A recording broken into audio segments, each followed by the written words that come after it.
which apparently helped elect Donald Trump, led to the rise of the alt-right, and birthed the political conspiracy theory of QAnon, as well as many other things, apparently.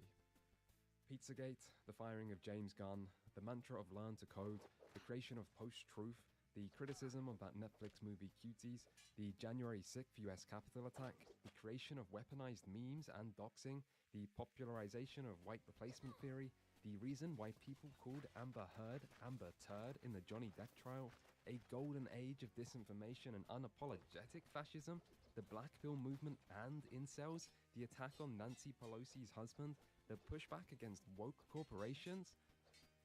Yep, it was all connected. All of it. And as for the people involved, they made it onto mainstream TV. They went on Joe Rogan and late-night talk shows, ran for office and gave talks at the UN, all about this one thing. This was Gamergate. Gamergate. Gamergate. Gamergate. Gamergate. Gamergate. Gamergate. Gamergate. Gamergate. Gamergate. Gamergate. And it was, somehow, one of the biggest controversies of our times. Modern history in the making. Something that changed the course of the internet forever.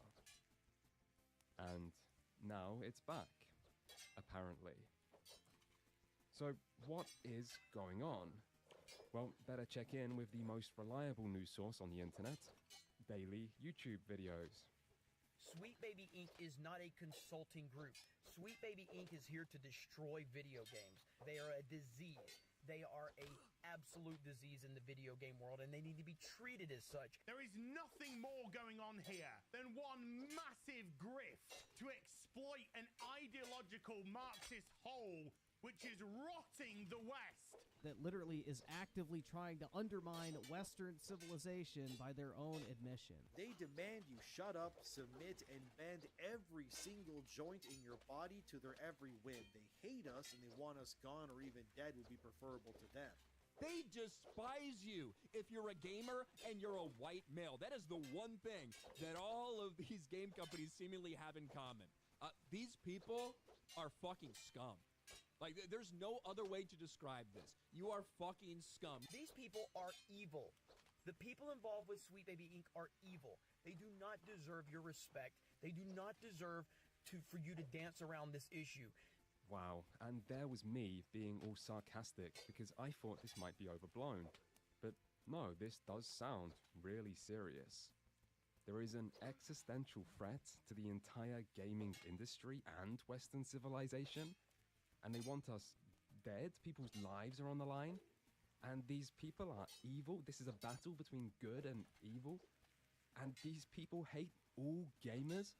But I mean, I play games. I'm a gamer. So that means they must hate me. Wow, surely not. I mean, nobody could ever hate me. I'm so likable. Well, if it really is this serious, I guess it's ethically irresponsible to not talk about it. So here we go. Gamergate 2.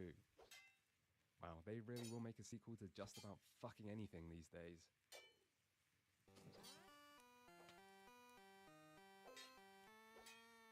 Gamergate was about controlling the narrative.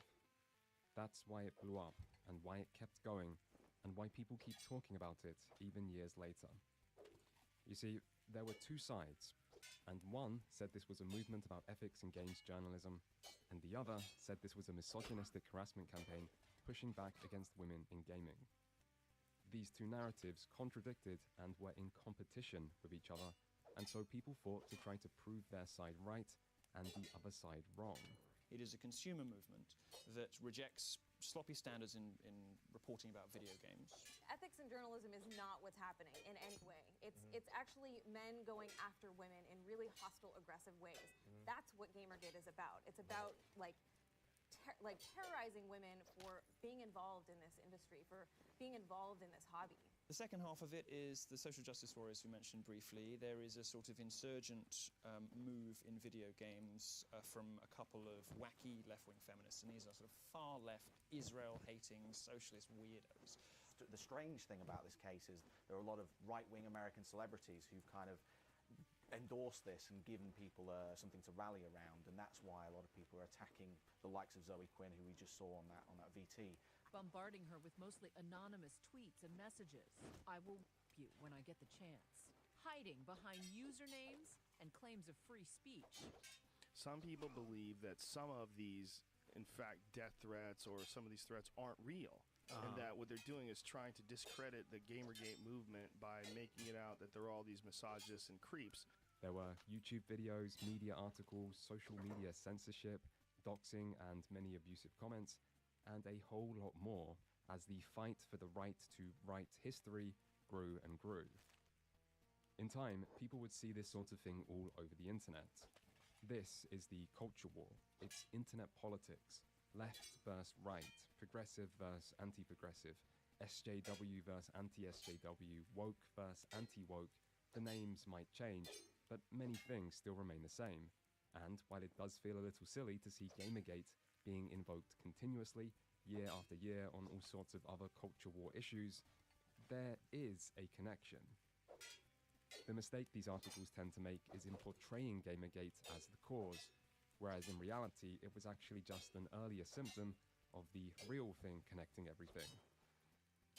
Still, there was something that did make Gamergate a bit different, which was that it was early enough in this great culture war of ours that people could pretend it wasn't about politics. I mean, ethics in games journalism isn't a left-right issue, and surely both the left and right can agree that sexism and harassment are bad, and that death threats and doxing are going too far. And at the start, Gamergate wasn't about politics.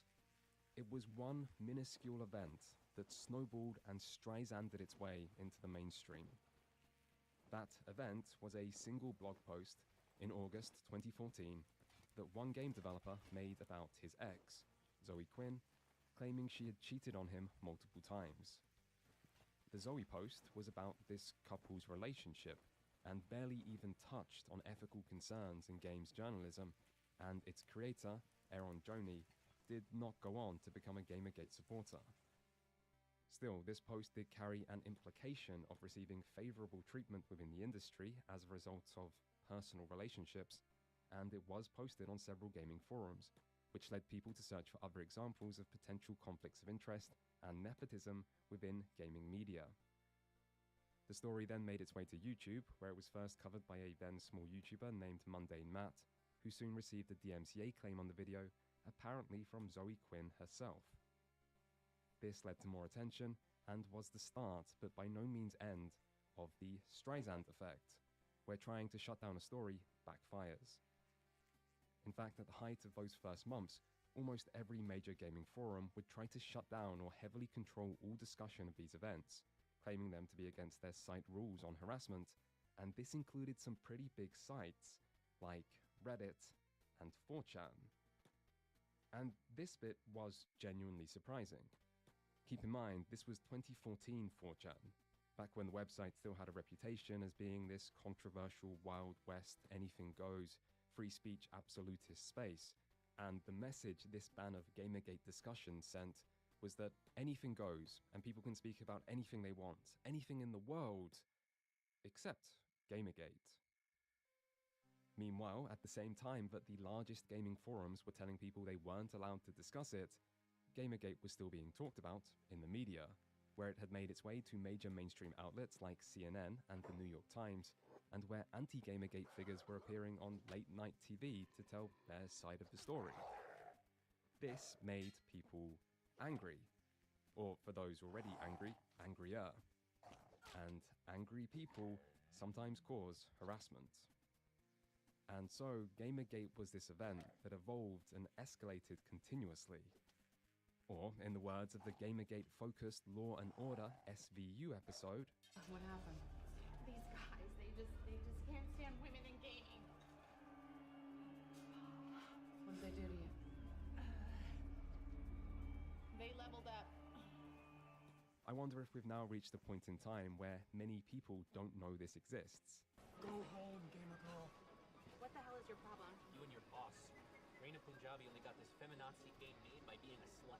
This is real. It aired in early 2015, And it gets even better because the main Gamergate terrorist, yes, terrorist, is played by YouTuber and I guess WWE star Logan Paul. And not only is this a beautiful little piece of internet history, it also rather encapsulates where the anti-Gamergate side might have went wrong. Depicting people who disagree with you as terrorists isn't the best way to make them change their mind, or make their arguments go away, or make anyone more empathetic. And this also applies to broad claims that everyone in a movement is racist or sexist. If this does anything, it's probably just radicalizing people, making them double down, making hate intensify, and furthering distrust and division on an already divisive topic. So, this is hopefully a brief snapshot of what Gamergate was like. Everyone wanted to control the narrative, and as the story grew, so too did the animosity and the harassment, and the direct involvement of left versus right politics.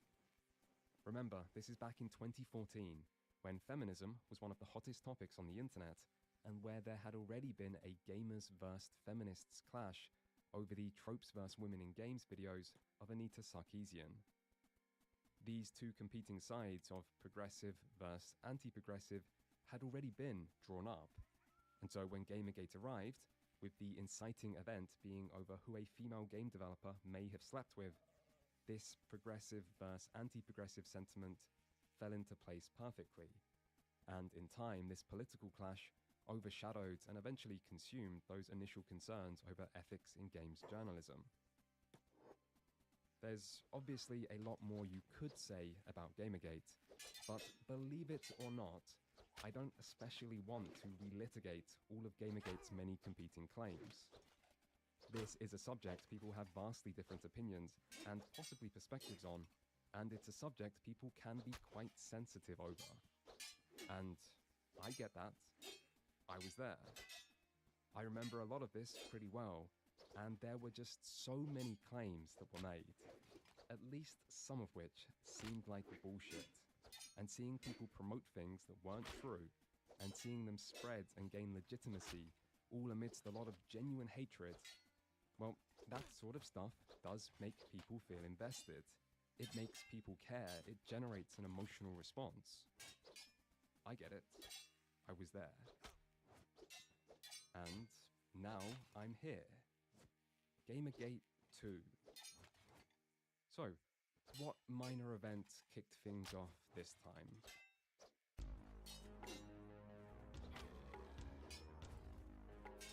Sweet Baby Inc. are a small narrative development and consultation studio who place a particular emphasis on diversity and inclusivity.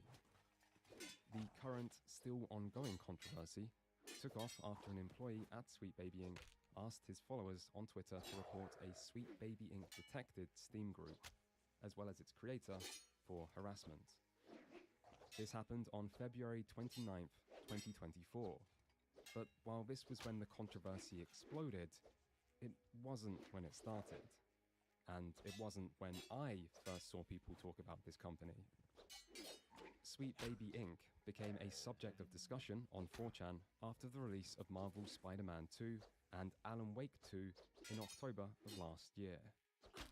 Both of these games included Sweet Baby Inc. in their credits, and both of these games featured progressive or woke elements. The original threads on this are hard to find due to 4chan not being great for archived content, but the Kiwi Farms thread they led to does still exist, and as of writing this thread now has over 6,000 replies and almost 1 million views, meaning it has been quite widely seen. The thread begins by giving credit to a user of 4chan's video game board and calling this one of the biggest scandals in gaming history. It then includes a lot of images taken from threads on 4chan, such as screenshots of Sweet Baby Inc.'s website, screenshots of games they've worked on showing their progressive elements, and information on some of the people who work at the company, like Kim Belair, Sweet Baby Inc.'s CEO, who is described as a Jewish woman destroying video games as we speak. I feel it's worth pointing out that I don't think Kim Belair actually is Jewish, and the only evidence provided is a screenshot of a different person who is a professor of Jewish literature, with Kim Belair showing up under people also viewed, but maybe I'm just missing something here. Still, it's the accusation of being Jewish that I think is more relevant than its accuracy.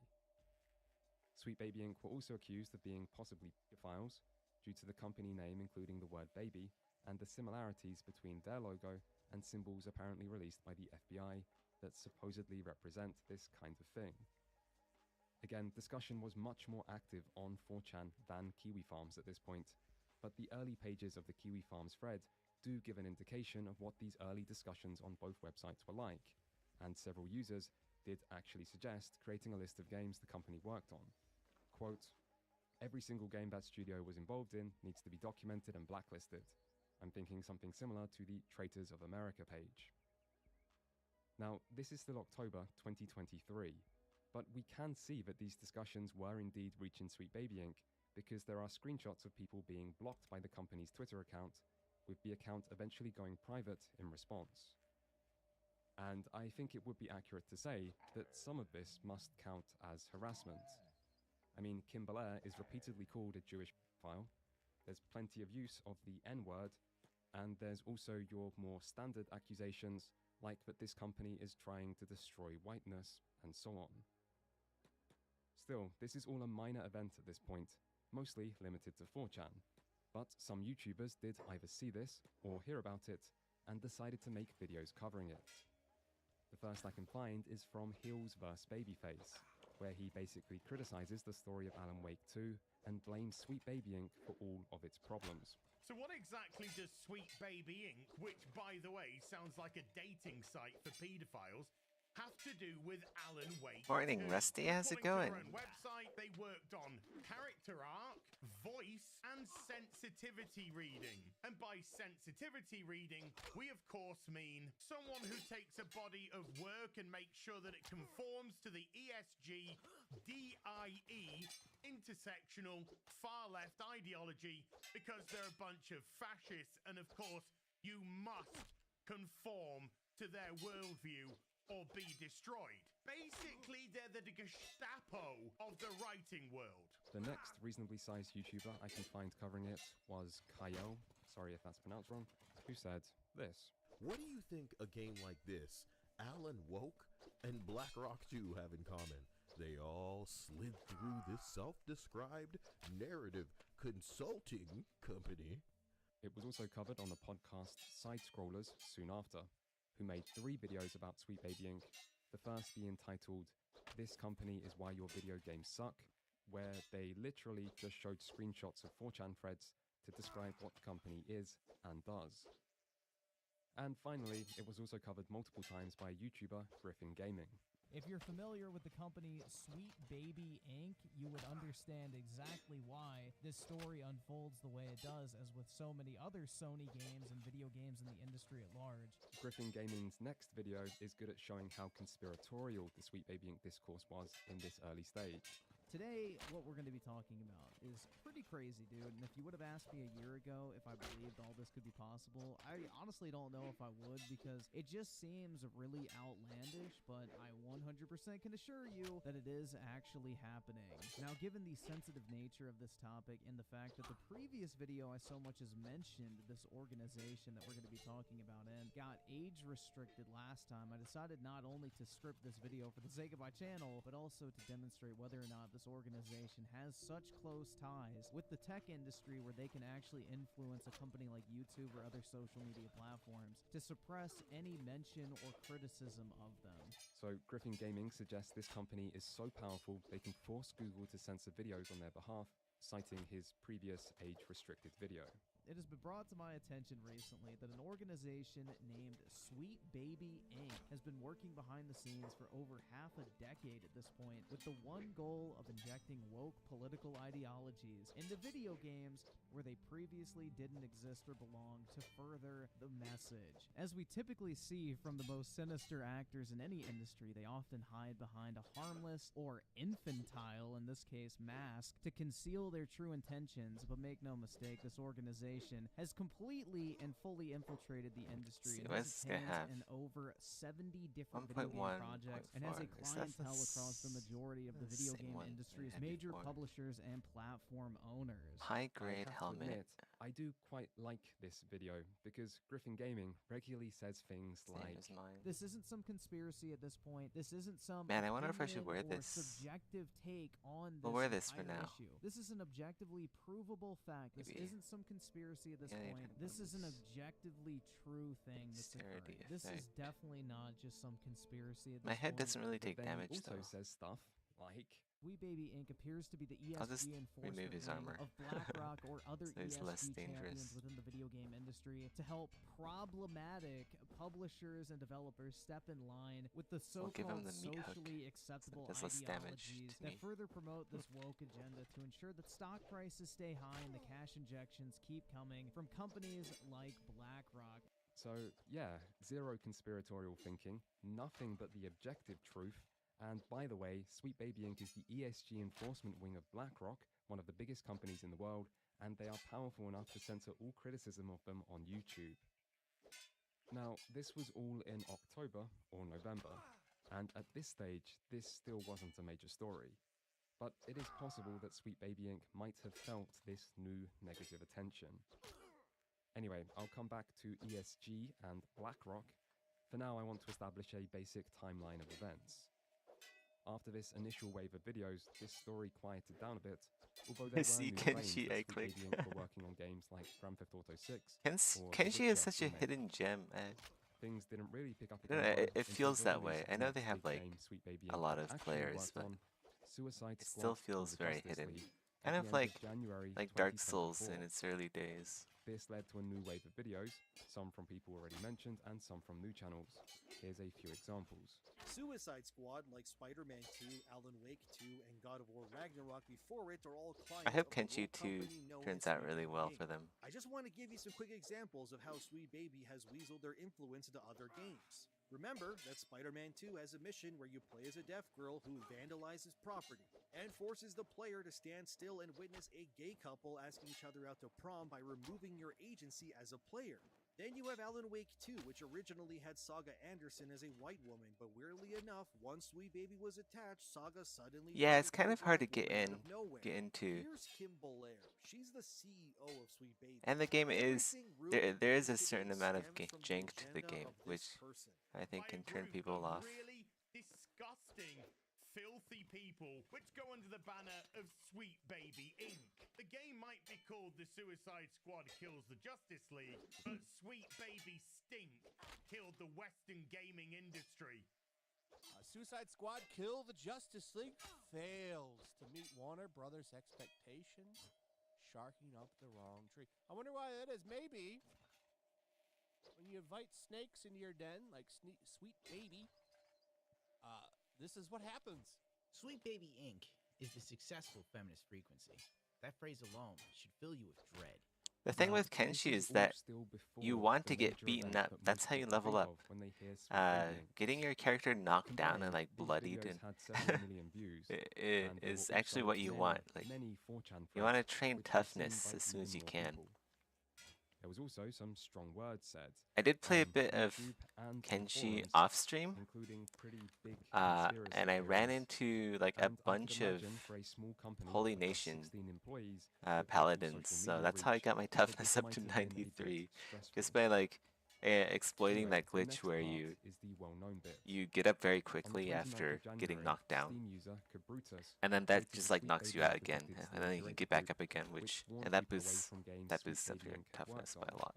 Although back then it Yeah. wasn't always the I correct think game. last time I This streamed, group my garnered toughness a was like modest few at thousand 60 users, something. but then 1 month later, on February 29th, a Sweet Baby Inc. employee, Yeah. Chris Kindred, called for both the But then you Steam get to group do cool and stuff like this, Cabrutus just to like be leave a reported, huge claiming the group splotch to be of against red Steam's on the code of conduct. terrain. Theory, Valve didn't agree with this claim, as neither the group nor Cabrutus have been banned, and instead this call to action backfired massively, as this group now has over 360,000 members. A lot of people have talked about this particular event already, and Yep. for what it's worth, my opinion isn't much different. Let's see, where... People have the right to make How much political permanent games, damage do I have and so other people far? have the right to boycott or 13. talk about those political games. I'm still doing pretty So good. I do think it was wrong to call for the group's creator to be reported, and it seems to Still be got a lot incorrect of to claim the group was against code of repair conduct. kits.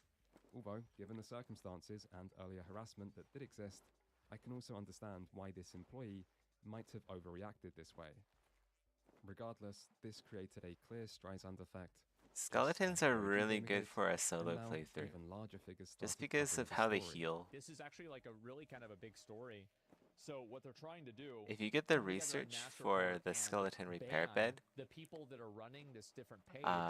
you're basically set for life. While they were involved You with can just a buy like the lot cheapest of house in big every companies in the city, gaming industry, here is and a then list of every their time you get like clients, and we'll permanent go around and see damage, some you of the just names go listed, to a and nearby the city and fact heal that up. this company started in 2018. It's adding up, isn't it? Why a lot of these companies have gone downhill since they started working with Sweet Baby Inc. Multiple employees of Sweet Baby With Inc. prosthetics and went stuff, on you a don't get tirade broken on Twitter, legs including or this user arms or anything. who led an entire harassment campaign against So the creators of they the can group just heal up and demanded get that their straight back into the followers fight. report this group and its creator. We aim to make Yeah, it you can't more get eaten engaging, either. more fun, more meaningful, and more It's a hell of a inclusive for nosebleed, I know, right? That's a lot of Orwellian 1984 You get to style cosplay as doublespeak a right there. Sauron. You have these developers that are in trying to be this influential game. in the industry and are influential in the industry. These people that come in, rewrite things, diversify it, wokeify it. Fans have had enough. Fans don't like it. And when you have a laundry list of failures that you might be associated with, yeah, I bet that's why you're losing your temper now. I bet that's why you're begging for these things to be banned, because you know that you're fucked. Diversity, inclusion, and representation. I used to do martial arts a lot in Kenshi, but like it's super fun. Martial arts is so fun. Martial arts only. The downside with martial arts is that it's not very good against groups. You have to micromanage a lot, otherwise you're gonna get dodge employees incite harassment locked into dodging. against the Steam curator. I guess dodge locked. Kind of like stun locked, but you're like permanently dodging and never attacking. Because their word is basically law now. And because all they really care about is making themselves feel better by lecturing the rest of the world about social and political issues that specifically matter to them, they begin to make I changes. still never started a town before. I've never built a town before. All I've ever done was buy houses in cities.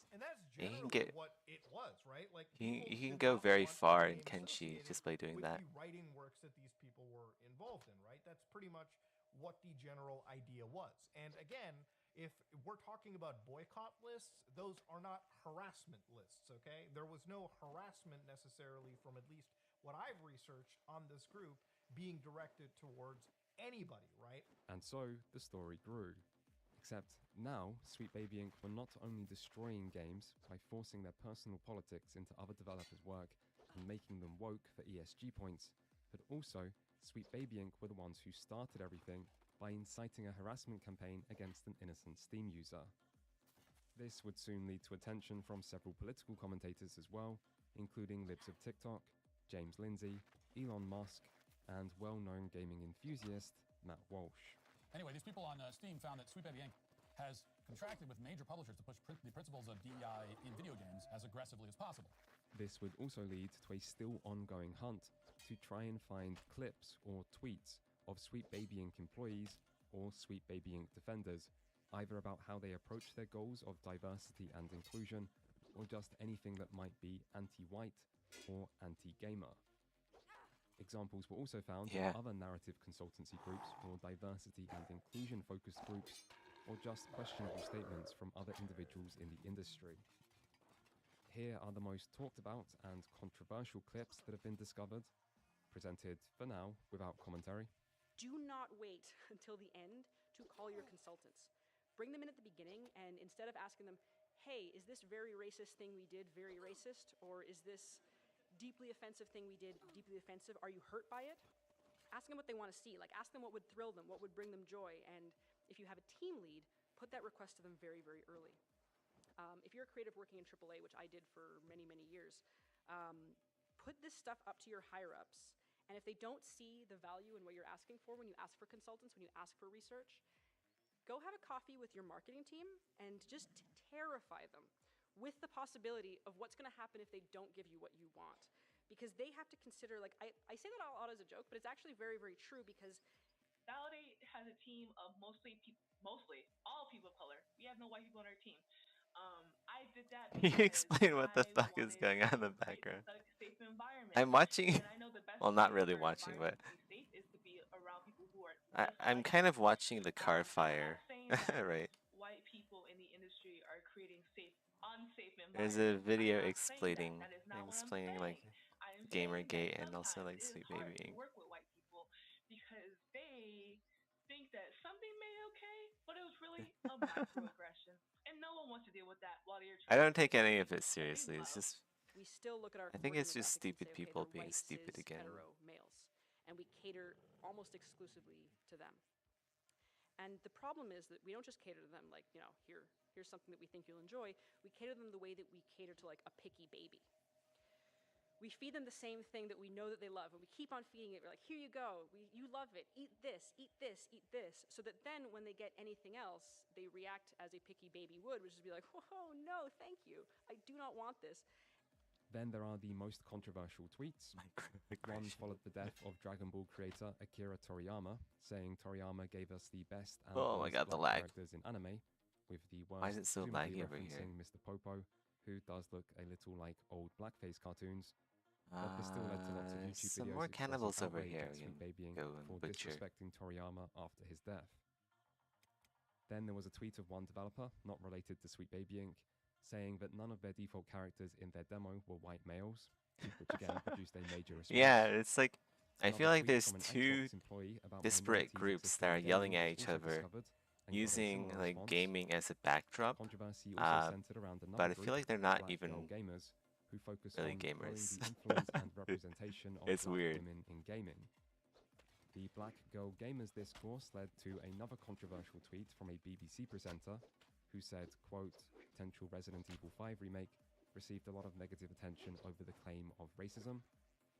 Discussions around the protagonist of upcoming action game Stellar Blade got even more attention and was again centered on an IGN article, this time from IGN France, which referred to the protagonist as, quote, bland and a doll sexualized by someone who has never seen a woman. Yeah, I don't have any. The outrage I don't caused by have this anything led to staked a in this. retraction and I official just like. apology I from just like IGN. watching the car fire.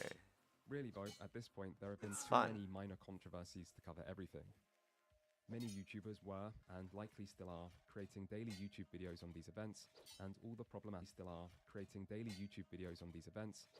the problematic things It's kind of people like, found, you know, like the meaning bare there are metal thousands of Discord. videos Like by this point, hundreds of which come from watching sizable someone creators, who's just like all spouting their head expressing a off, and you certain know amount they're of gonna get outrage banned at the soon. woke games industry, or woke developers, or woke journalists. And then you're like, yeah, And we're speaking just of journalists, watching. We're just watching the much car like fire. with Gamergate before it, there has, quite predictably, been a media response to these events that involved siding with Sweet Baby Inc. The first article came from Kotaku and was titled Sweet Baby Inc. doesn't do what some gamers think it does. This article doesn't mention the call to report the Sweet Baby Inc. detected Steam group at all, and instead focuses on Sweet Baby Inc.'s work, claiming that Sweet Baby Inc. doesn't force anything into games and that diversity is happening naturally, claiming that the influence of Sweet Baby Inc. on narrative consultants in general has been greatly exaggerated, and claiming that statements from developers who have worked with Sweet Baby Inc. directly contradict the claims made against them. For example, one of the most pretty widespread much. accusations is that Sweet Baby Inc. changed the race of one of the main characters in Alan Wake 2 from white to black. The evidence used Like, to do support I this personally claim is care a teaser of that the 2016 game they Quantum changed Break the race that of shows what seems to be someone the same in character Alan as Wake white, 2? as well as an interview that confirmed Sweet Baby Inc. No, were I don't. involved with I don't even know what refining Alan this Wake character's is. voice and Like, story apparently arc. it's like a really popular In game. response to this, Alan Wake 2's director said this I claim don't- is, quote, I haven't played it, so I don't absolutely care. not true, but many responded by accusing him It of doesn't lying. seem appealing to me. I don't want to play Something as similar would happen with people who worked on Suicide Squad budget and Keanu Spider-Man Reeves. 2. Further articles would come from PC Gamer, you start Eurogamer, sculpting a ZBrush? Aftermath, The Guardian, Yeah. Wired, The I Verge, started with ZBrush BBC, back in and 2012. more. And while these articles are not all the same, I don't think it's worth And I'm explaining still each of them in individually. ZBrush to this day. In general, they are fairly similar to the first article and maintain the idea that Sweet Baby Inc. is not forcing developers to change their games, does not have as much influence as has been claimed, and that this series of events is primarily Like, do I a care harassment about campaign what they against do Sweet in Baby Inc. Suicide Squad and other either? progressive No. voices in the industry. Who would want to play Suicide And Squad? at this That's- point, I think it's worth remembering Gamergate and how it quickly became This seems about like a people doing whatever they this could seems like a boring to game. control the narrative. This led to gaming media and the gaming industry. I also being think like the completely Spider-Man united games, on one they side seem kind of boring. and Gamergate supporters pushing I back don't know. on the other, with both I guess I doubling just don't like down playing and doing games where everything they could to win the argument. I have to play a character that already has a backstory. And now I like here we playing are my again. own. I like Except playing my own character, it so doesn't that's why I like seem games the like same Kenshi and this time. Morrowind, where you just play In the years since Gamergate, the relevancy whoever you want to and be. reputation of game journalists has been diminished. Games media has become very political, which has alienated some, maybe a lot, of Are their there even potential any more audience. cannibals? And making fun of game journalists has become a I think we're pretty running out common of pastime cannibals. on Oh, the there's some internet, up there. We'll with go up there. even not usually political figures being happy to dunk on game journalists whenever they mess up. And as this has been happening, traditional media in general has declined. Started doing stuff in And November. So it doesn't seem like games media has the power to affect the narrative to the extent that it might have in the past. And the media response in general has been much smaller and quieter this time round. On Yeah, that's how YouTube, I felt however, too, it is Rusty. the Like exact everything is just so opposite. janky. I'm like, man, Each why did I YouTube buy video this is game? much more lucrative now than it was Why in do people even 2014, think this game with is YouTube good? itself being bigger than ever. And this time, it's not new or small channels that are Alright, at the looks like forefront, we're but fighting rather the Holy large Nation. established channels that have already built an audience specifically around criticizing woke elements in A media. little bit worried for my left leg, but I Twitter should be has fine. also changed since Elon Musk took over, with it now seeming less popular with people on the left and more popular with those on the right. And so, overall, when it comes to controlling the narrative, the power balance isn't what it used to be. For example, if you look at tweets of people involved in this new battle for the soul of gaming, it's Sweet Baby Inc. defenders who are getting overwhelmingly dogpiled and very often setting their accounts to private soon after evidence of their problematic woke behavior is discovered. As for YouTube, there are likely thousands of woke games bad or Sweet Baby Inc. bad videos at this point, with more being made every day. Meanwhile, there are less than a handful of prominent videos promoting any kind of competing narrative, which also makes for quite the ratio. Usually, when culture war stories blow up like this, people on the left go one way and those on the right go the other, with both sides ultimately just doubling down until a new controversy arrives for people to move on to. This time, however, it doesn't seem like many on the left really care. Maybe because they don't know, or just don't think this warrants a response, which is understandable. There are always other things going on in online politics. But it Did I does get seem knocked out? strange to I me did. that so many usually loud progressive back up. voices within the online gaming world haven't said a word about any of this.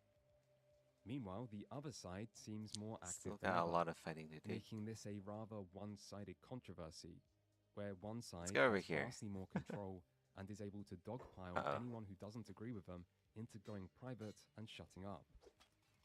Meaning this culture war is basically over.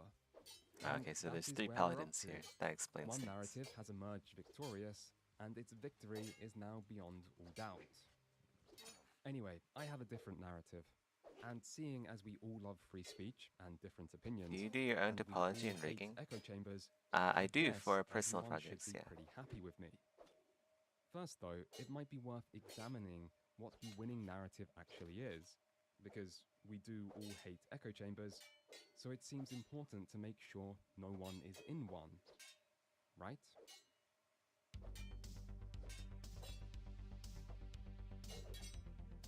It is worth keeping in mind that narratives do change over time, and not everyone covering these events will believe or say the exact same things. For But my there day are job, still some though, commonly I repeated aspects that do show up I in don't most do videos. the rigging in The first the low is that poly. Sweet Well, I do Baby the Inc. low are poly, but I forcing don't do the developers to rigging change in their games against developer UV wishes mapping, in order to animation, push a woke etc. agenda. Here are just a few examples taken from some of the most representative channels. The same Sweet Baby Inc. that's responsible for the blackfacing of Norse gods because apparently it's an interpretation of mythology. The very same Sweet Baby Inc. that race changed Saga Anderson for Alan Wake 2 for some reason as well. The very same Sweet Baby Inc. responsible for the narrative choices in Spider-Man 2, where devs confirm I've never Miles played any Morales of these will be games. the main Spider-Man going forward. Are you getting just a small idea of what Sweet Baby Inc. are actually there to do to your gaming company? If you don't give us what we want, if you don't capitulate to our demands to put a trans black lesbian in a fucking wheelchair in this random video game where it Man. doesn't belong at all, well, we're gonna make Zeth working on the model since 2012. All these things. That is the co-founder Yep, this of one Sweet Baby model. saying that if they don't get what they want, they will terrify them with threats. That's right, the social media cancel mob. If you don't put the diversity, inclusion, and representation into the video games that we want, then we are going to destroy you. We've now seen the leader of Sweet Baby admitting that they use coercion tactics to ensure their political messaging makes its way into the games that you buy. If you don't do what I want to a T, I'll use my power to label your entire studio as racist.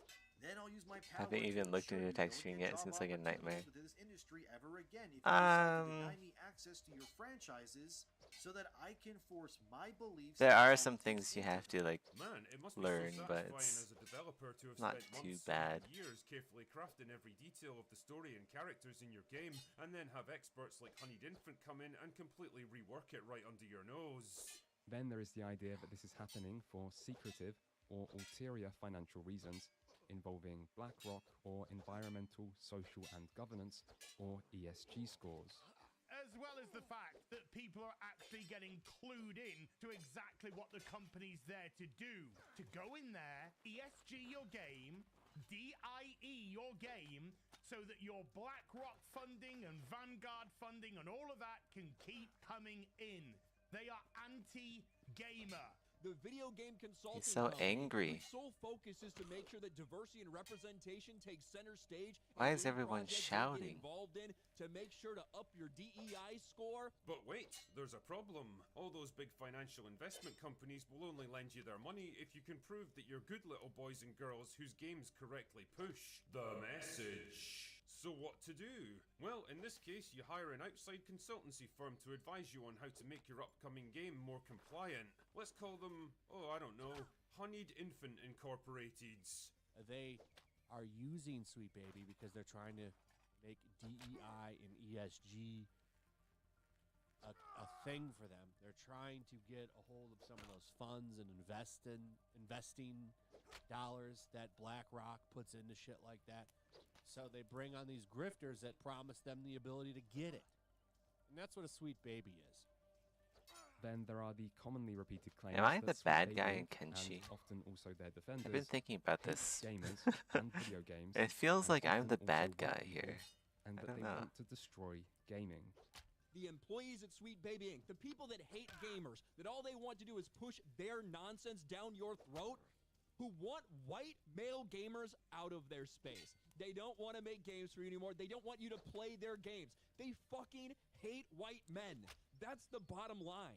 Sensitivity and representational. And Man, sure sucks to be a white man. Oh, you mean current day Californian shit, which is a big hit over there in White men are California screwed. right now. White god black, white girl black, white hero black. So 90% of the inclusion reason and I'm trying to learn how to sensitivity skull actually just context models means makes you getting rid of a white black characters. woman. Gotcha. Sweet Baby Inc. Right on. implies That's a very misunderstanding noble of and goal. outright disdain for gamers. They hate gamers. They despise you. They despise everything that you stand for. Sweet Baby Inc. is not a consulting group. I wonder what the Sweet Shek Baby woman Inc. will is look here like to in Kenshi destroy too. video I'm games. curious. Sweet Baby Inc.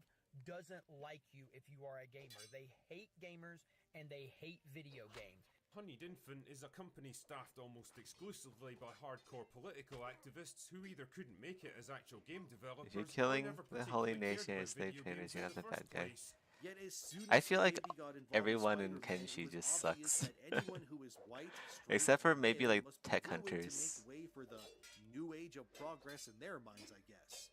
And finally, there is the claim that Sweet Baby Inc. started all this by calling for the Steam group to be reported on February 29th, and so Sweet Baby Inc. are the real Like the thing with harassers. Kenshi is like everyone is so morally gray. Like even the Holy Nation has its upsides, right? But like their downsides are pretty huge too. Are the harassers. They are the reason this is happening. They are the harassers. All you need to do with the slightest bit of research, and you would know that. Now, what kicked Yeah, all this basically off those. is I guess like the Flotsam Ninjas, right? that says, Those guys are pretty "Hey, chill we're too. gonna let you know if Sweet Baby worked on a game." That all of this started with criticism being directed towards a Sweet Baby Inc. employee who started a harassment campaign against Did I the kill Steam everything? group Alright, I'm that knocked was out. Okay. tracking their Let's heal up. company's games and clients. That's how it started. Now, Oh, I do oh have a look, I'm in history the of I'm in criticizing the certain glitchy thing over-the-top again. Like progressive if I elements get of up games, quickly, and sometimes I also can like criticizing games media, as well as and criticizing the culture get knocked war. down again, maybe. So you could Possibly. say I'm quite sympathetic to the idea of Get woke some more elements toughness. I in want to gaming get toughness to going 100. too That'd be far. nice. That said, I want to go there over is a lot there. about I've just this been dominant stuck over narrative here. that seems Like biased, it's like so much action over there. inaccurate, Let's or go over just there. greatly exaggerated. I mean, for starters, there's no Whoa, reason to shit. believe that Sweet Baby Inc. are forcing developers to change their games against Yeah, developers' we'll fight wishes. over here. And this is something This that has seems been like a directly nice place to repeated fight. by people who worked on these games multiple times. It also doesn't make sense that a narrative consultant, i.e. a contractor hired to do specific work, would have this level of absolute Let's quick power save it. to It's quite laggy. override creative decisions.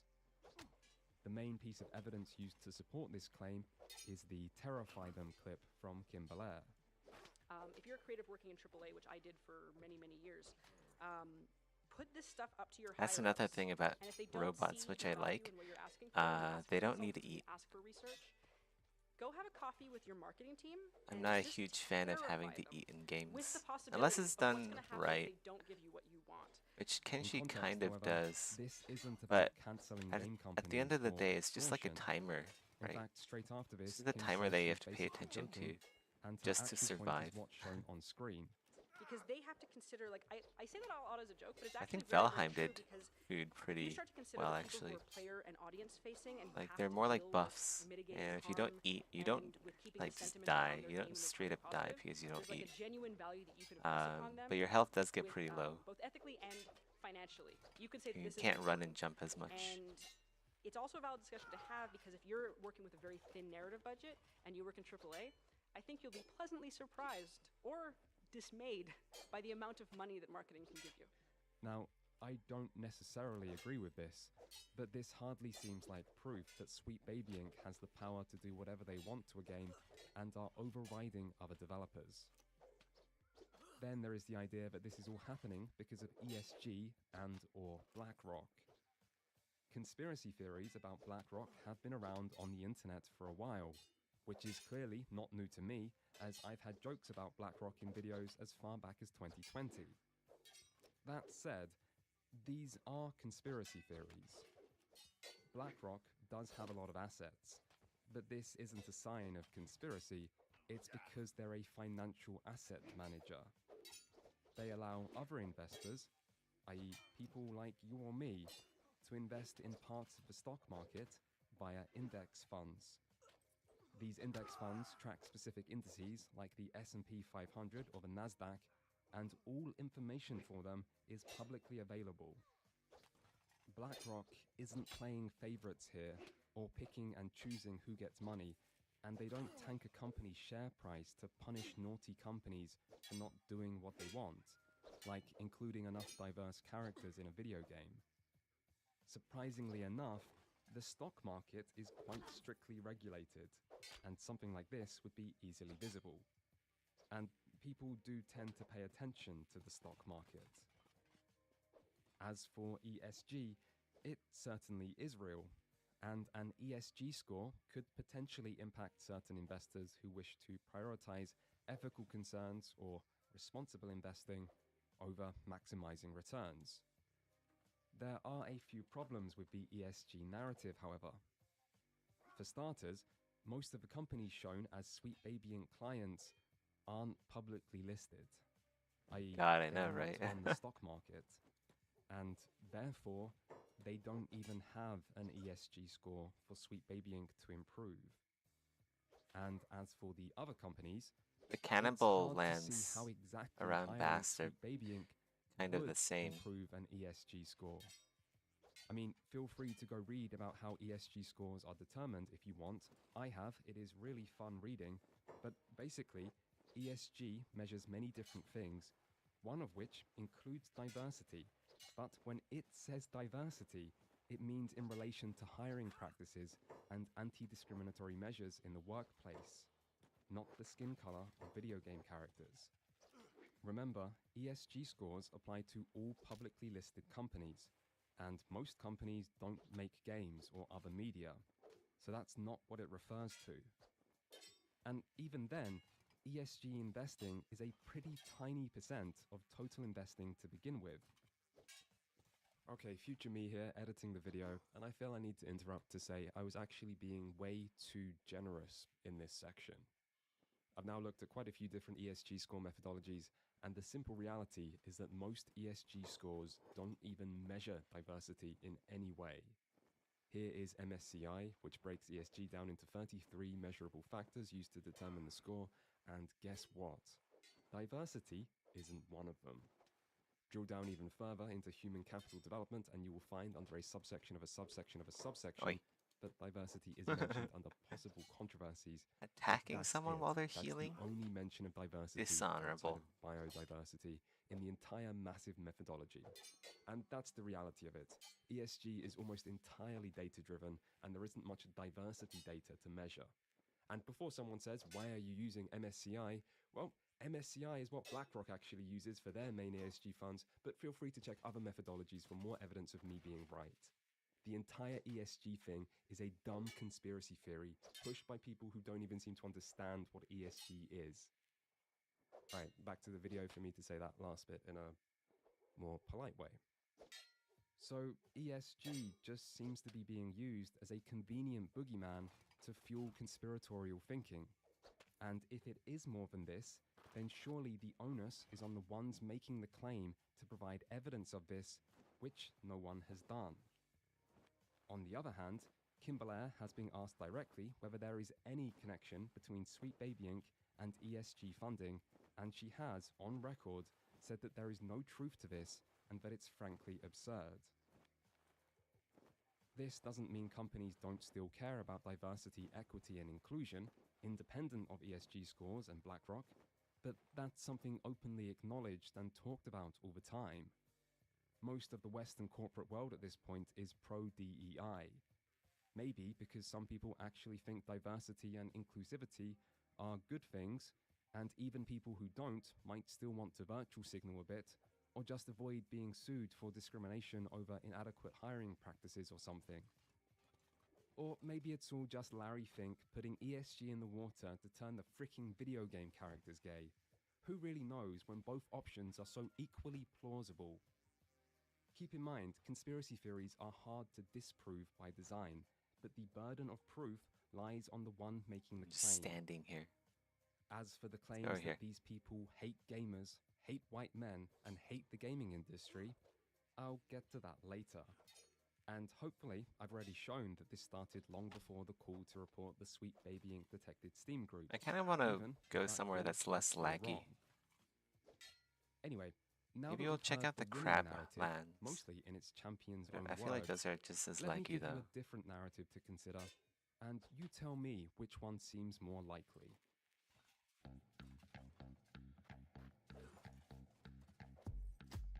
There Alright, see are you later, a lot of progressive SOTB. people in the video game industry. Have a good one.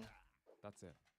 That explains all parts of this story. Good luck with your Shek lady. Like why Sweet Baby Inc. exists, why anyone hires them, why plenty of game characters are black or gay or subversive in some way, why a lot of bad games are woke, why the media was happy to defend Sweet Baby Inc., why people can find the occasional overly progressive and dumb tweet from people working in the industry. Everything, really, all of this story can be explained easily if you believe this one single statement. A lot of people working in the games industry are progressive. So I guess the vital part is proving this statement. I mean, you could do a statistical count of how many game developers have pronouns in their bios or something, but is that actually necessary? Does anyone even need proof of this? Everyone who knows much about the industry knows it's true. Evidence for it is literally everywhere, and even if it wasn't, most people working in this industry are young and college educated, two demographics that lean strongly left. Hell, this is an industry where when Disco Elysium won a Game Award, one of its writers thanked Marx and Engels, and the audience cheered. The games industry is full of left-wing people. And what happens if you have a lot of progressive game developers? Well, they make games that reflect their personal beliefs and politics, i.e. they make progressive or woke games. So if most game developers are woke, it logically follows that most games will have woke elements. No conspiracy needed. And as games, like most things, follow a standard distribution where most things are of mediocre quality, it also makes sense that the majority of disappointing games will be woke, because that's how statistics work. If most things are A, and most things are also B, then most things that are A will also be B, but that doesn't prove a causal link, and it applies just as much if you swap disappointing with successful. Go woke, go broke is just a political slogan that people repeat because they wish it was true. It's always relied on cherry-picking examples to support it, which is exactly what people did with both Sweet Baby Inc. and video games in general.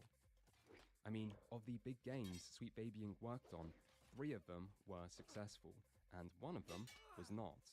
And yet the success of these other games just gets conveniently ignored. Really though, a 75% hit rate is pretty great. But forget about reality and just focus on the one game that bombed. Please just focus on this one game. Woke games must go broke. Please don't question the message. Of course, it should also be made clear that when this story was blowing up and YouTubers were working hardest to generate engagement on this topic, the games they used to criticize Sweet Baby Inc. over I'm gonna make some mostly coffee. had Very nothing quick. to do with Sweet Baby Inc. I mean, see for yourself. Anything they get involved with seems to have massive issues. I mean, just take a look at some of these games that they've been involved with, apparently, reportedly, Forspoken, the Saints Row video game that got absolutely blasted months ago. There's Starfield, Spider-Man, Miles Morales. What else do we have here? But they've got Horizon, Ratchet and Clank, Neo Cab, Gears Tactics, really? Outriders, the new Indiana Jones game, Gears 5. These are the games that you know Sweet Baby Inc. has been involved in. Starfield, Forspoken, Saints Row, Spider-Man, Mortal Kombat 1, which was boring as hell. I didn't think a Mortal Kombat game could be boring, but I thought it was boring. And that explains some of the wonky-ass dialogue, too.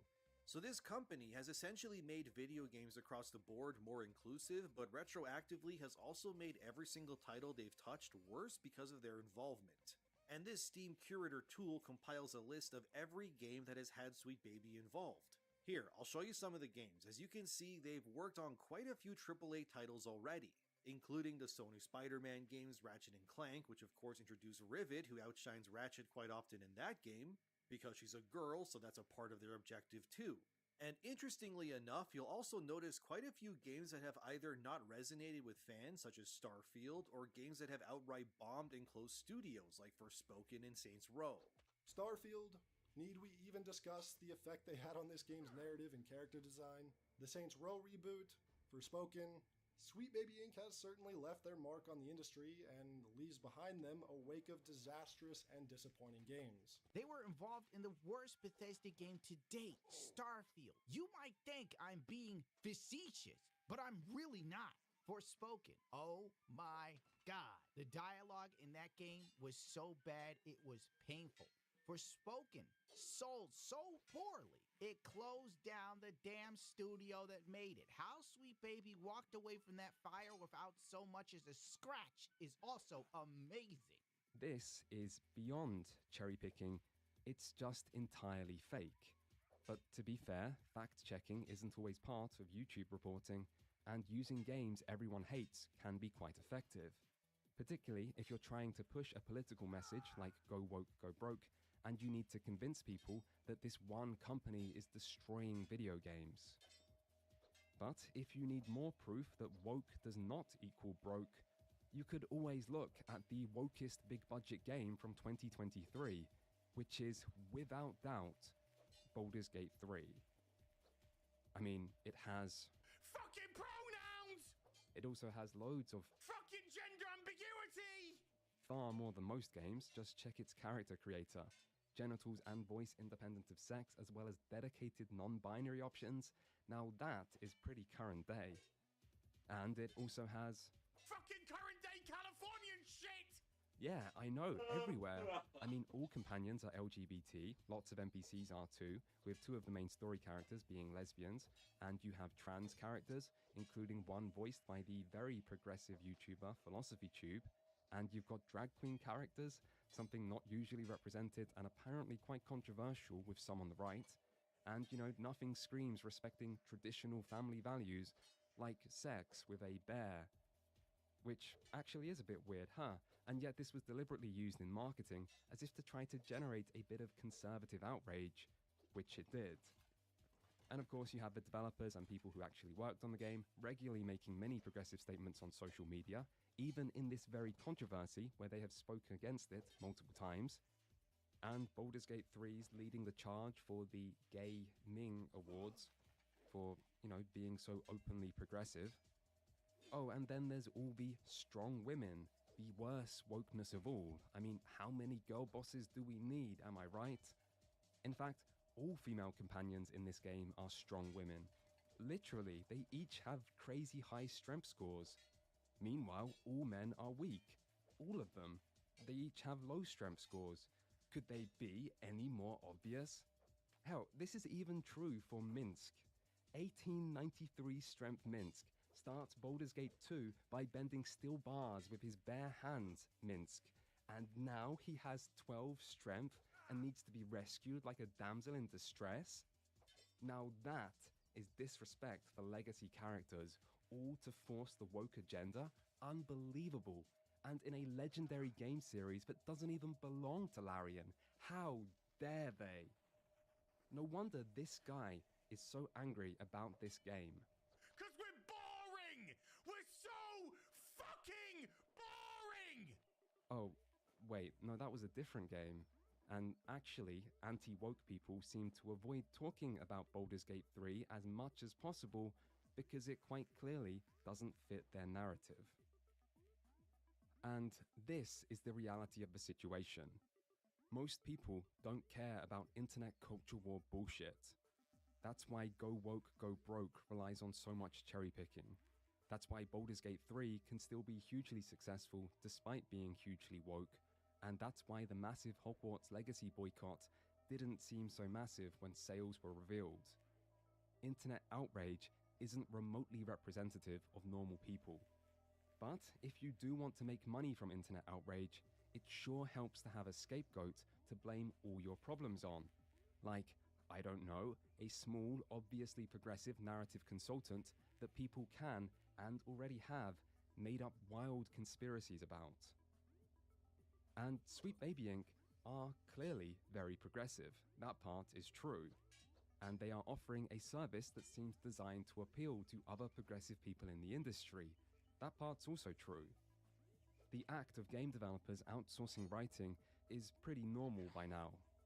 Over the last decade, outsourcing and contractors have become bigger and bigger parts of AAA game development, presumably because games continue to grow in size and the manpower needed during development varies throughout production, meaning this might be preferable to hiring people that would later need to be fired. Generally, though, you'd expect this type of outsourced work to be the least important parts of a game, and this does seem to be part of what Sweet Baby Inc. are there for, but they also offer other services, like sensitivity reading and representation-focused consultation, things that have existed and been controversial in the publishing industry already, and things that progressives might see value in, but a lot of non-progressives might not. And that includes me. I don't really understand how any of the material in these games is so sensitive it requires sensitivity readers. Unlike, say, a genuinely culturally sensitive historical war book or something. And I don't understand why gaming companies are even making diverse characters if they themselves don't feel capable of making them feel authentic.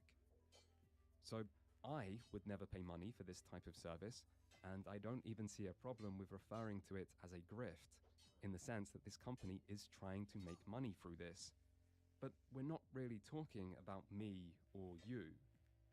Sweet Baby Inc. is allowed to offer this service, regardless of how others feel about it, and game developers are allowed to pay them for this service if that's what they want to spend their money on.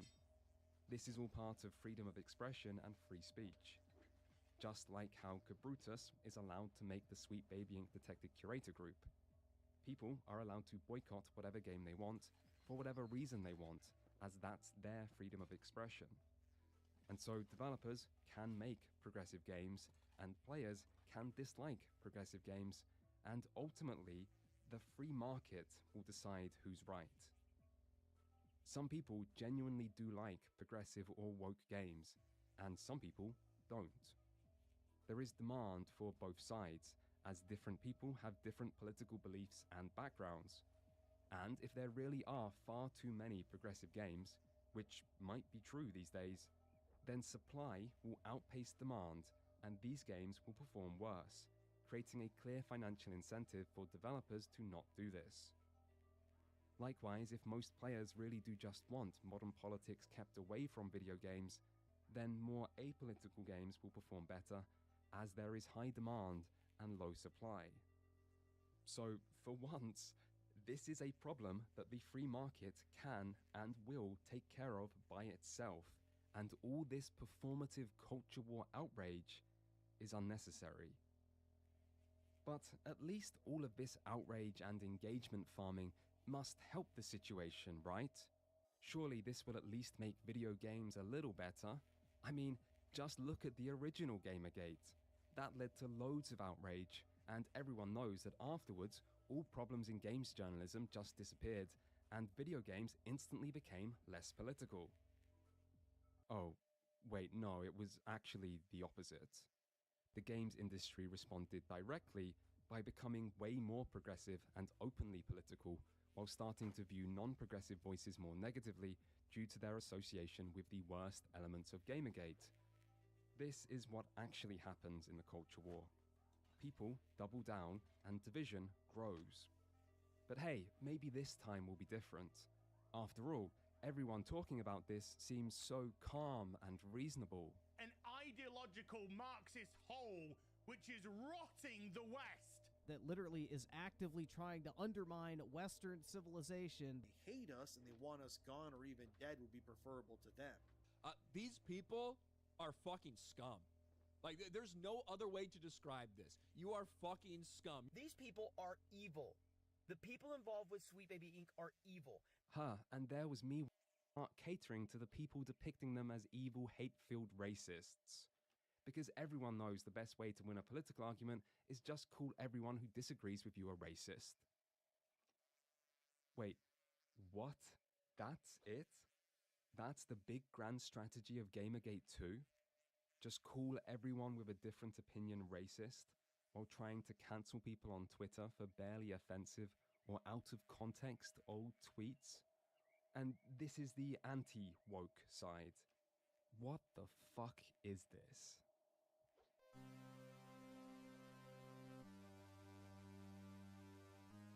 So, here's how it started.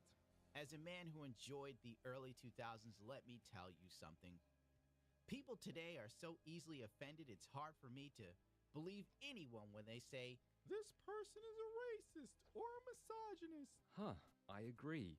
People today can at times be too easily offended.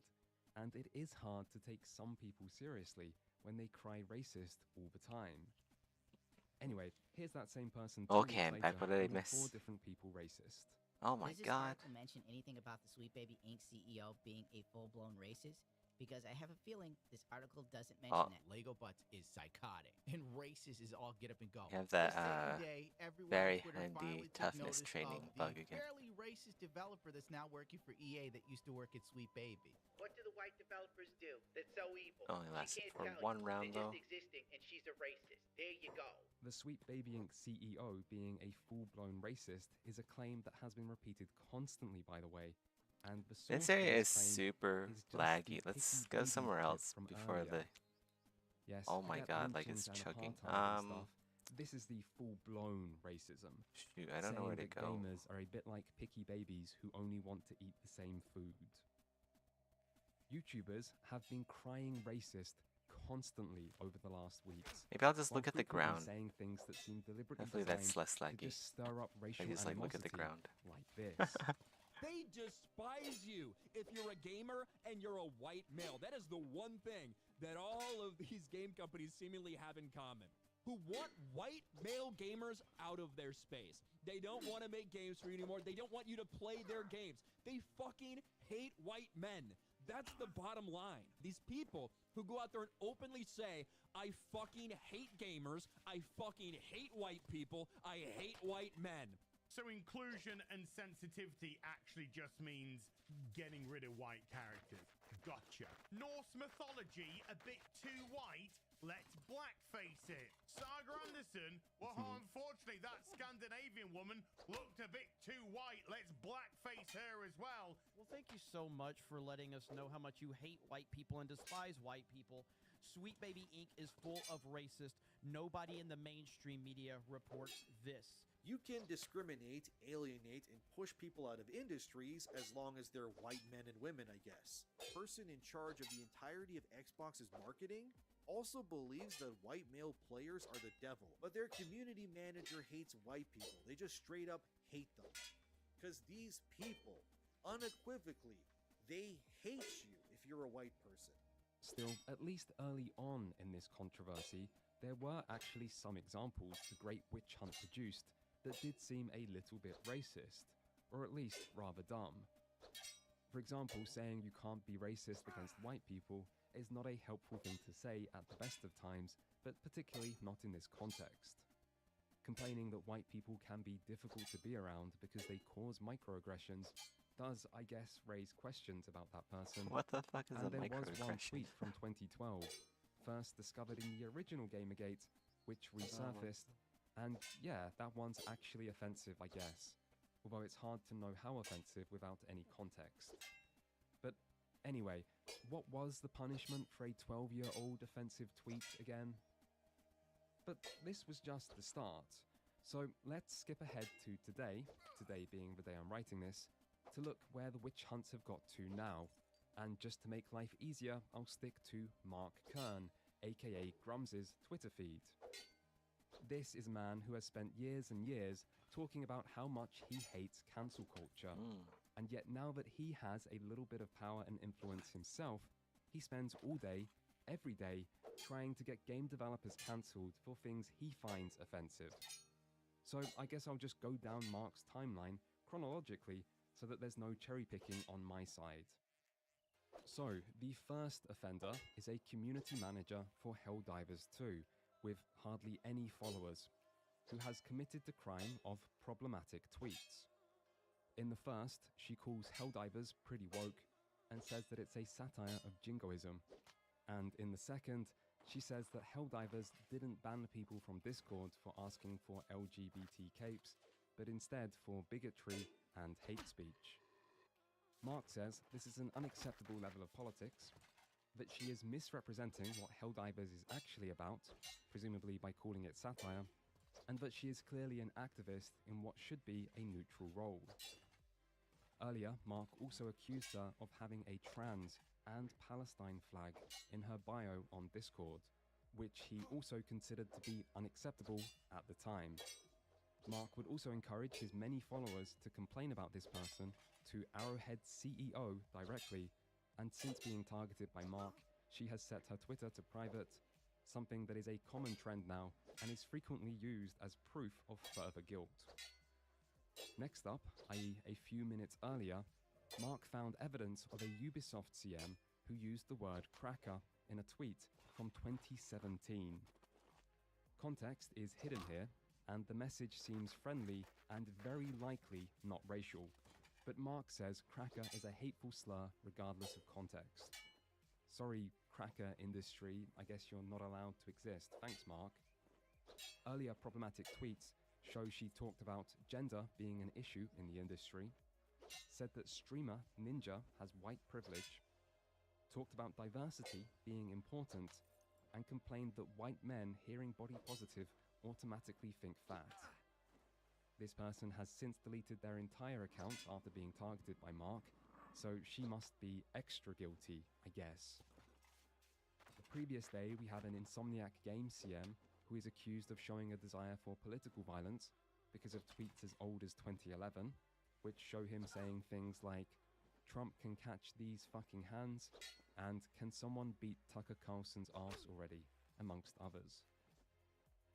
Then there is a CM for Fallout Prime who is accused of sending fake racist harassment to herself, something she has tried to provide evidence is not true, but Mark says it is true and that this is very serious. I think it's worth pointing out that the top poster accusing her of faking this racist harassment has a reference to hating N-words in their profile, and their own timeline is mostly just many clips of proud white supremacist Nick Fuentes. But according to Mark, this is actually all a lie to make gamers look bad. Next, there is an ex-CM from Conan Exiles who Mark says hates gamers, especially the white ones. The evidence of this is 2 tweets, one from 2019 saying the scales are tipped in favor of white men, and the other from 2014 saying playing as a regular-ass white guy is boring. So, yeah, this is just an example of some of the most recent people Mark has been targeting. Now, keep in mind that these are not people who have targeted or interacted with Mark in any way.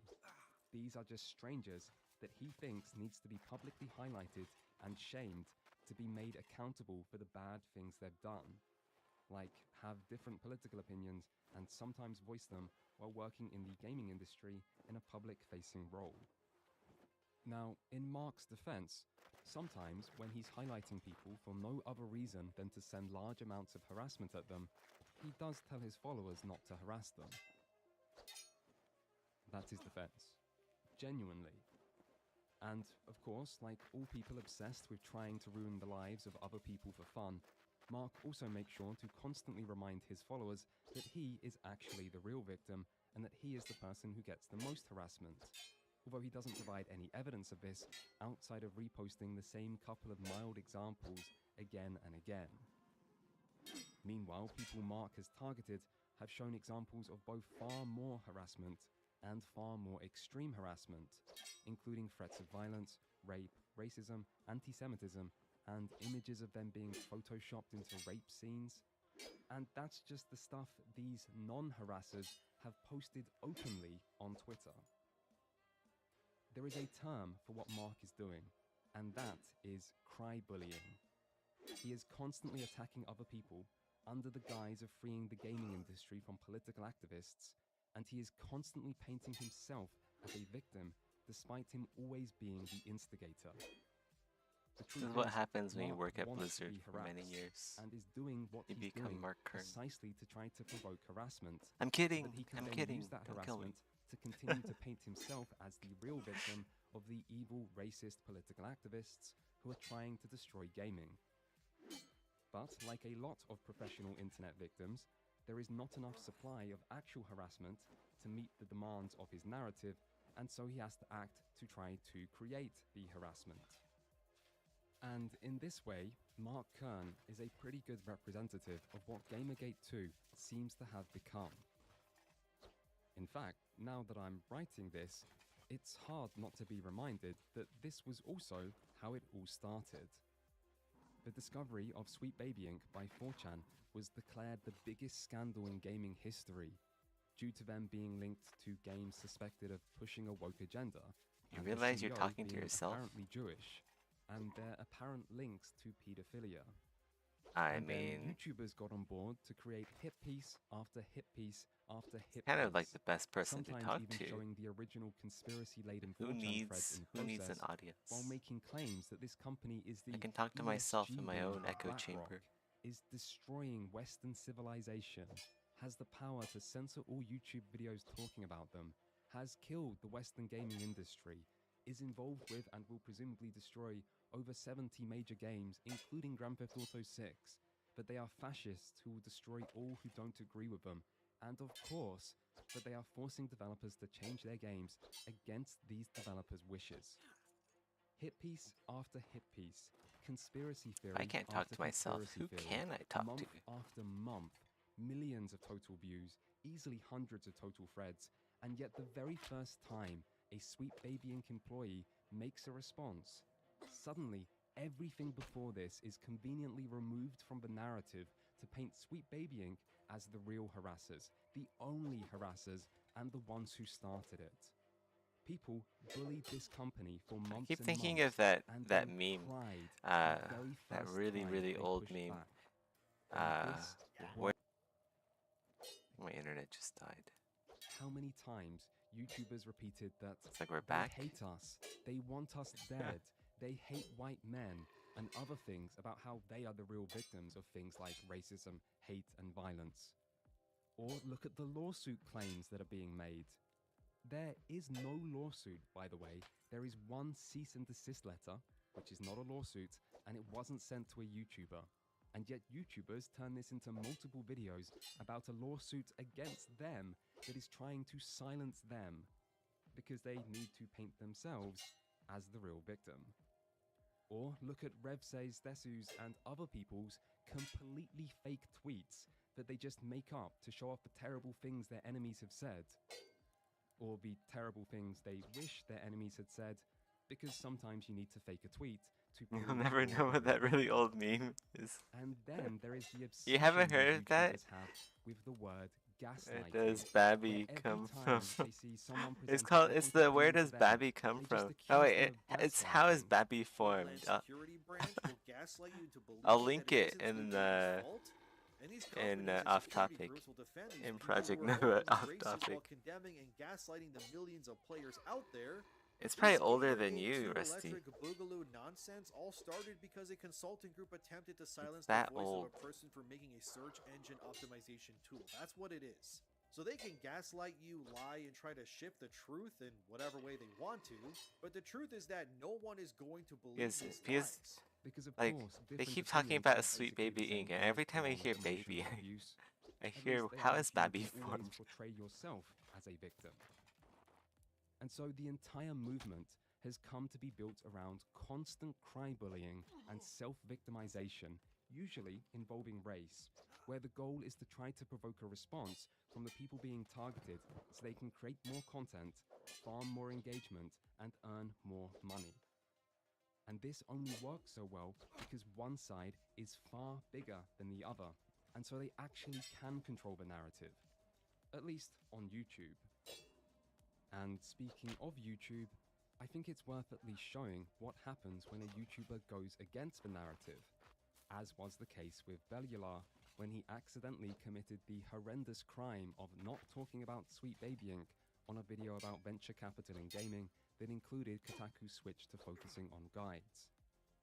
This video is largely critical of Kotaku, mostly because Bellular claims the switch to guides is about trying to artificially game Like how SEO a lot and of Google life search left in results you. to get more hits with lower quality work. Enjoy it while you But the video can. does also say that Eventually, Kotaku has you'll done be good work old in the and withered past. like me. Here's an example. Specifically with Kotaku, where, yeah, there have been some really clownish articles or just, you know, pop culture wank that's just kind of clickbaity bullshit. Amidst that, there is plenty of, like, decently real coverage. Within the last, like, week and a half, 2 weeks, and they broke the story of the Overwatch single-player content effectively being canned. So the video did say some positive things about Kotaku's work, and it didn't mention Sweet Baby Inc. at all. Now, the Gamergate 2 narrative is that Kotaku switched to Giants because of the backlash over their coverage of Sweet Baby Inc. The problem with this is that there is loads of evidence of Kotaku having major problems and bleeding senior staff long before this controversy started. So presumably, this gaming news channel that doesn't usually talk about culture war politics didn't think it was necessary to talk about culture war politics here. And yet, for one man, this type of non-political news coverage is just unacceptable. Yes, obviously it was Mark Kern. If cancelling is going on in gaming right now, it's almost always being started or led by Mark. Anyway, Mark wasn't the only one. Lots of other YouTubers joined in to dogpile, like YouTuber Kyle, accusing Bellular of being shills, defending racists, acting inhuman, and being cancer. Kyle made quite a few tweets about this, where he maintains that his side are the ones being kind. If you want to know what kindness looks like, by the way, just scroll down from this very tweet for some examples. You know, just kind things like accusing Bellular of being a paedophile. You know, just your basic kindness. Things would get even worse for Bellular, however, as it turned out that the publisher for his game had once worked with a different studio that had once worked with Sweet Baby Inc. And so he was also guilty of being connected to Sweet Baby Inc. by this association. Anyway, this led to many hit pieces on YouTube. These YouTubers also directed their own audiences to brigade Bellular's Conspiracy videos goes by so using the deep. dislike ratio to support their narrative, which is why you can see the dislike ratio grow as more videos are made. And again, they are getting ratioed on this channel once again for this disastrous take. And the like to dislike ratios basically prove that point exactly. And that dislike ratio speaks more volumes than anything else you could possibly imagine. But this ass kissing has not gone well for Bellular, as they have gotten ratioed pretty damn bad and may have destroyed their own channel. Now, you may wonder why ratioing videos on YouTube has become more popular in the past couple years, and why certain YouTubers keep going on about it. And I do feel I have a bit of an obligation here to tell you that it's because dislikes on YouTube are fake now. I can't believe I remember The that. return It's like YouTube dislikes 2006. extension only works for videos from 2021. I and feel like older. the turtle For pope videos in newer Elden than Ring. this, the extension has no actual data. and Heresy only is works but a by creating an contrivance. estimate All based on things the can be activity conjoined. of people with the extension installed, which is the vast minority. This means you only need a small number of people to brigade a video to create a really big dislike ratio, and that's why this type of brigading has become so much more popular.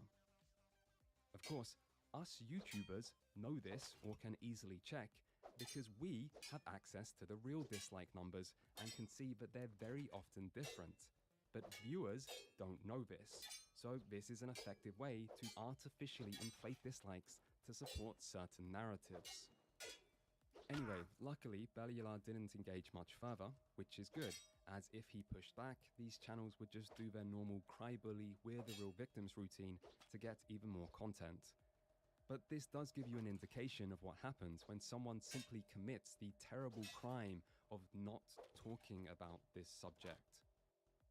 Because this is all Lag. about us versus them, and if you're not 100% with us, you must be the enemy and should be treated as such.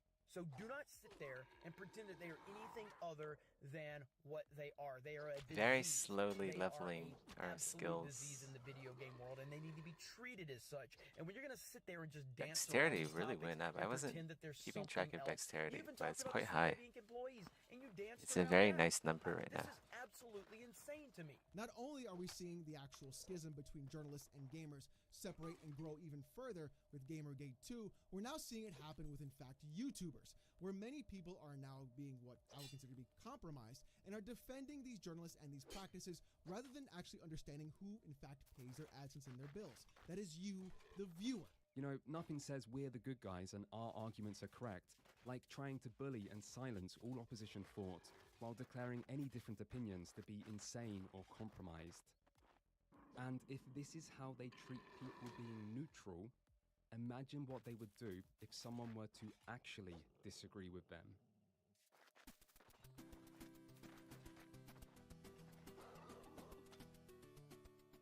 didn't want to make this video. My audience isn't built around politics or drama or anything culture war related. So there's no reward for me for making a video like this. There is considerable risk, however. Talking about politics alone is risky, and political content creators are only successful because they reaffirm their audience's opinions, not because they change anyone's minds. Trying to change minds on the internet is hard, particularly when people have had months to poison the well against their enemy, and everyone's minds have long been made up. So talking politics is risky, criticizing other YouTubers is risky, trying to change people's minds is risky. This video is basically all risk, zero reward. I didn't want to make this video. Talking about politics isn't risky. No matter how many people believe it. Trump's a fucking asshole. There we go. I talked about politics. And I'm pretty sure everyone agrees with me.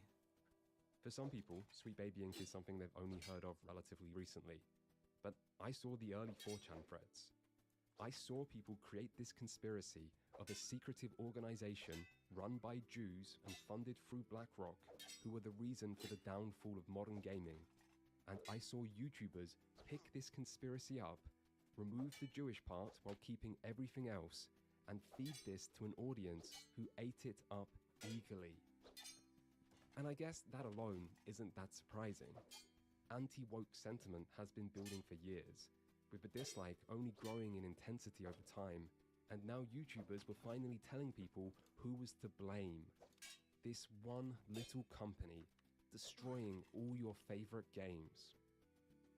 So that part didn't surprise me, but I have to admit, the way this story would later blow up and be covered by genuinely large figures, with the narrative always being heavily controlled to paint Sweet Baby Inc. as the villains, while anyone who spoke in their defense was immediately shut down and often bullied into silence amidst a witch hunt that embodied the worst parts of online politics that was being carried out by the people who are meant to be the most critical of this.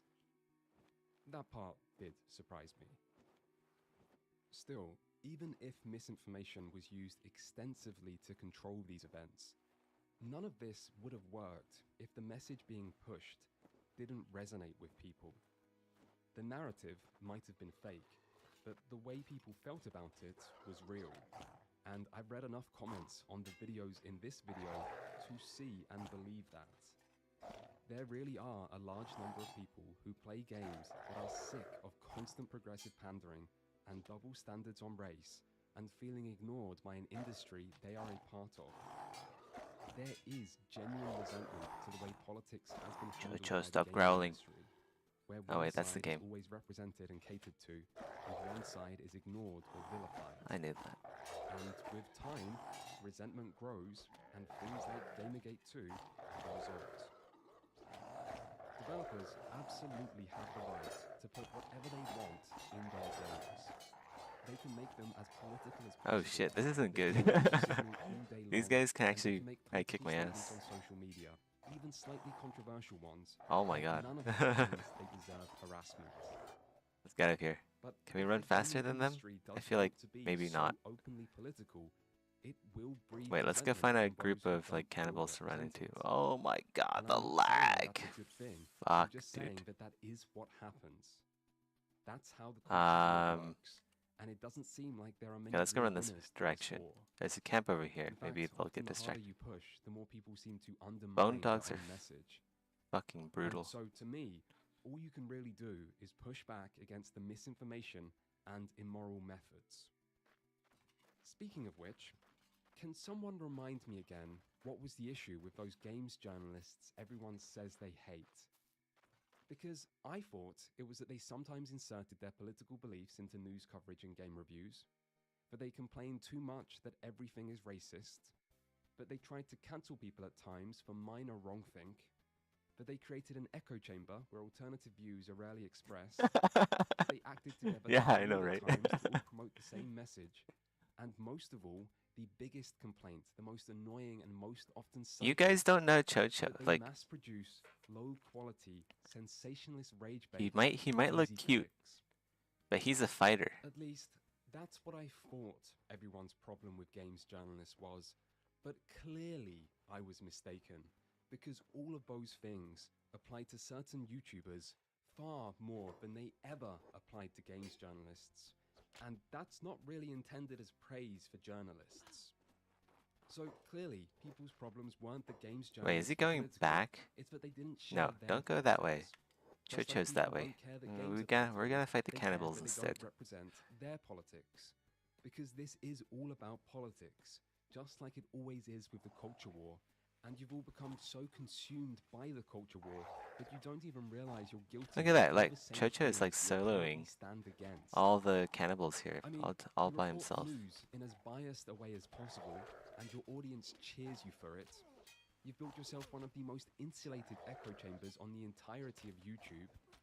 Everything is us versus them, where you depict people with different views to you as evil. For those who literally don't know what I'm talking about, sometimes. Chocho is my You dog. use selective representation I have a when small white everyone on the puppy other called side is Chocho. racist over a handful of examples, many of which aren't even that offensive. You try to cancel people over years-old tweets, many of which are also barely offensive. In fact, you're all so desperate for things to be outraged over that for Stellar Blade, you had to find something in French to have something to cry about, and you all kept crying about it for weeks and weeks.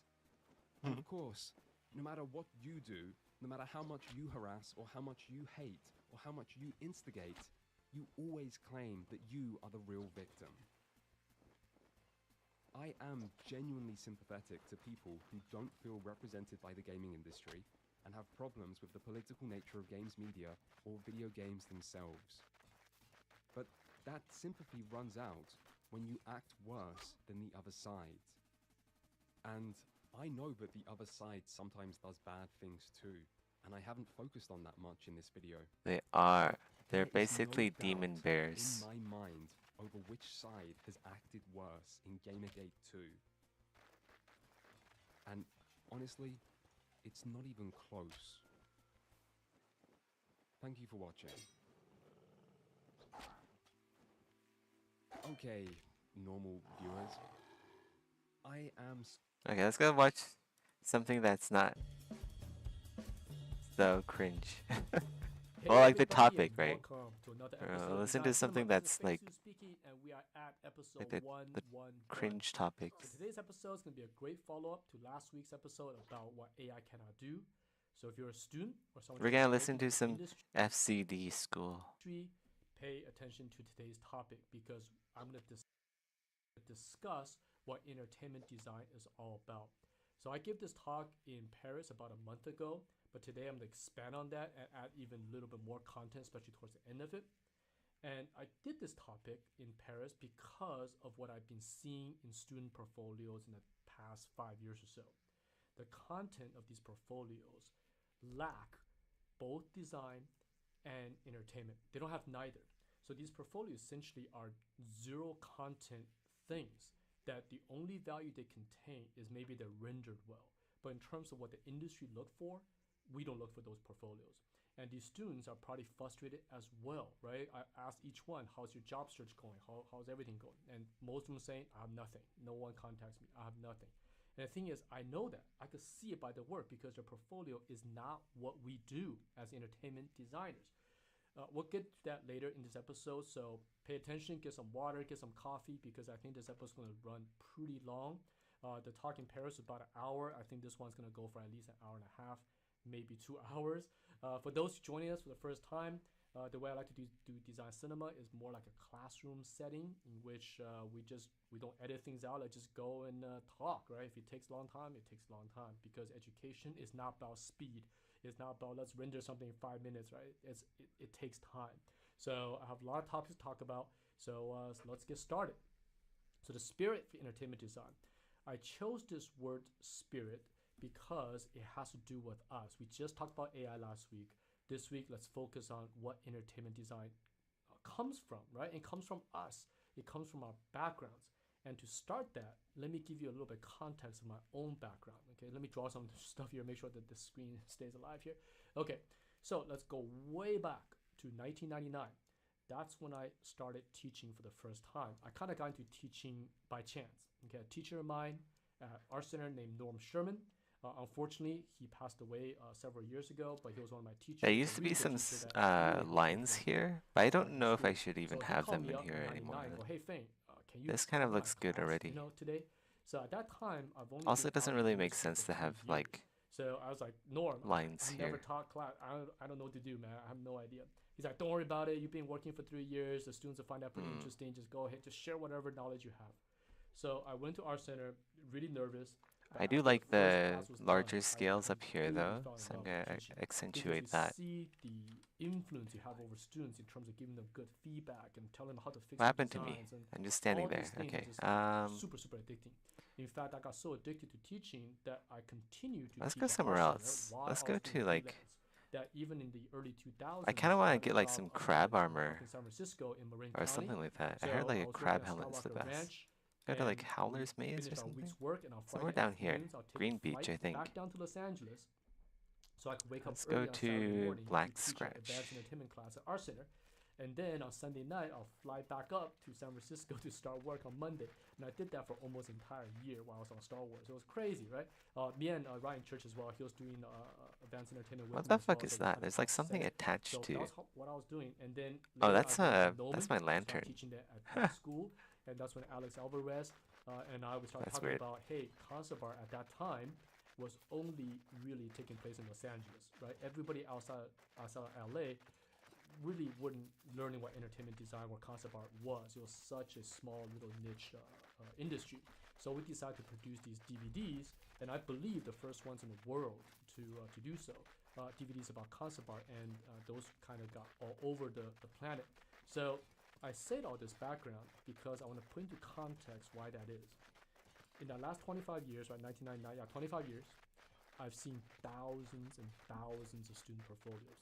I've seen them as they try to come into school, right, what they look like. I've seen portfolios as they graduate school.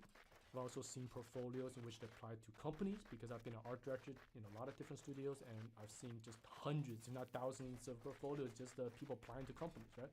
I've seen everything. And there's been a change, a shift in the content of portfolios from 1999 or the mid-90s to today, especially in the last 5 years. What that shift is, right? I should write some of this stuff down. I think what layer am I on?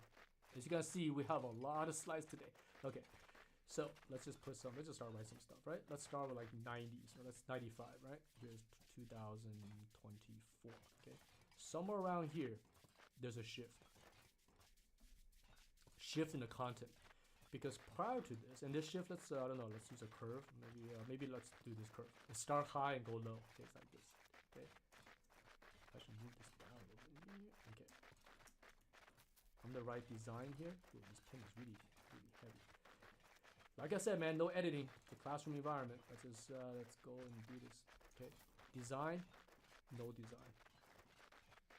Okay, especially around here. This is the curve. Okay. Because in the early days, when I was looking at portfolios, almost all of them were quite entertaining. They might not be drawn well sometimes, they might not be rendered well, but a lot of them have a lot of soul to it. Okay, see why I use spirit, soul. Okay, I could see the person creating this portfolio was having a lot of fun. They were entertaining themselves as well as me, the audience. But as we move forward to the last 5 years or so, all that is gone. There is no more spirit in these portfolios. There's no soul at all. It is just a lifeless, regurgitated portfolio that contains nothing. It is only rendered. Now today, you've probably noticed I'm starting to say some stuff that might not make certain people happy, right? Maybe this is related to what you're doing in your portfolios. But this is my job. Okay, I cannot sugarcoat stuff. My job is to train designers for the past, how many years now? So I need to speak the truth, and this is the stuff I'm seeing. And it's got to a point where it's actually affecting the industry, where friends of mine, art director friends, was asking me for references and stuff because they're like, man, these portfolios are bad, right? We have all these jobs available, but we can't find people to do them. And later, towards the end of this talk, I'll draw you guys a visual chart of breaking all this stuff down so it puts in context of there are actually jobs out there, but they're going to all the good designers. And that doesn't always mean experience. It goes to students as well, which we'll talk about, okay? So this is what made me want to do this entire presentation today. What's happening here and why? But before we get into that, let me share a little bit more about my background. Okay, I just talked about my education background. Let's go way back to when I was a young kid, because that all plays into what entertainment is all about and the things that influence myself as well as many of my friends to be in this industry in the first place. Okay, so let me wipe this out and start to the next slide.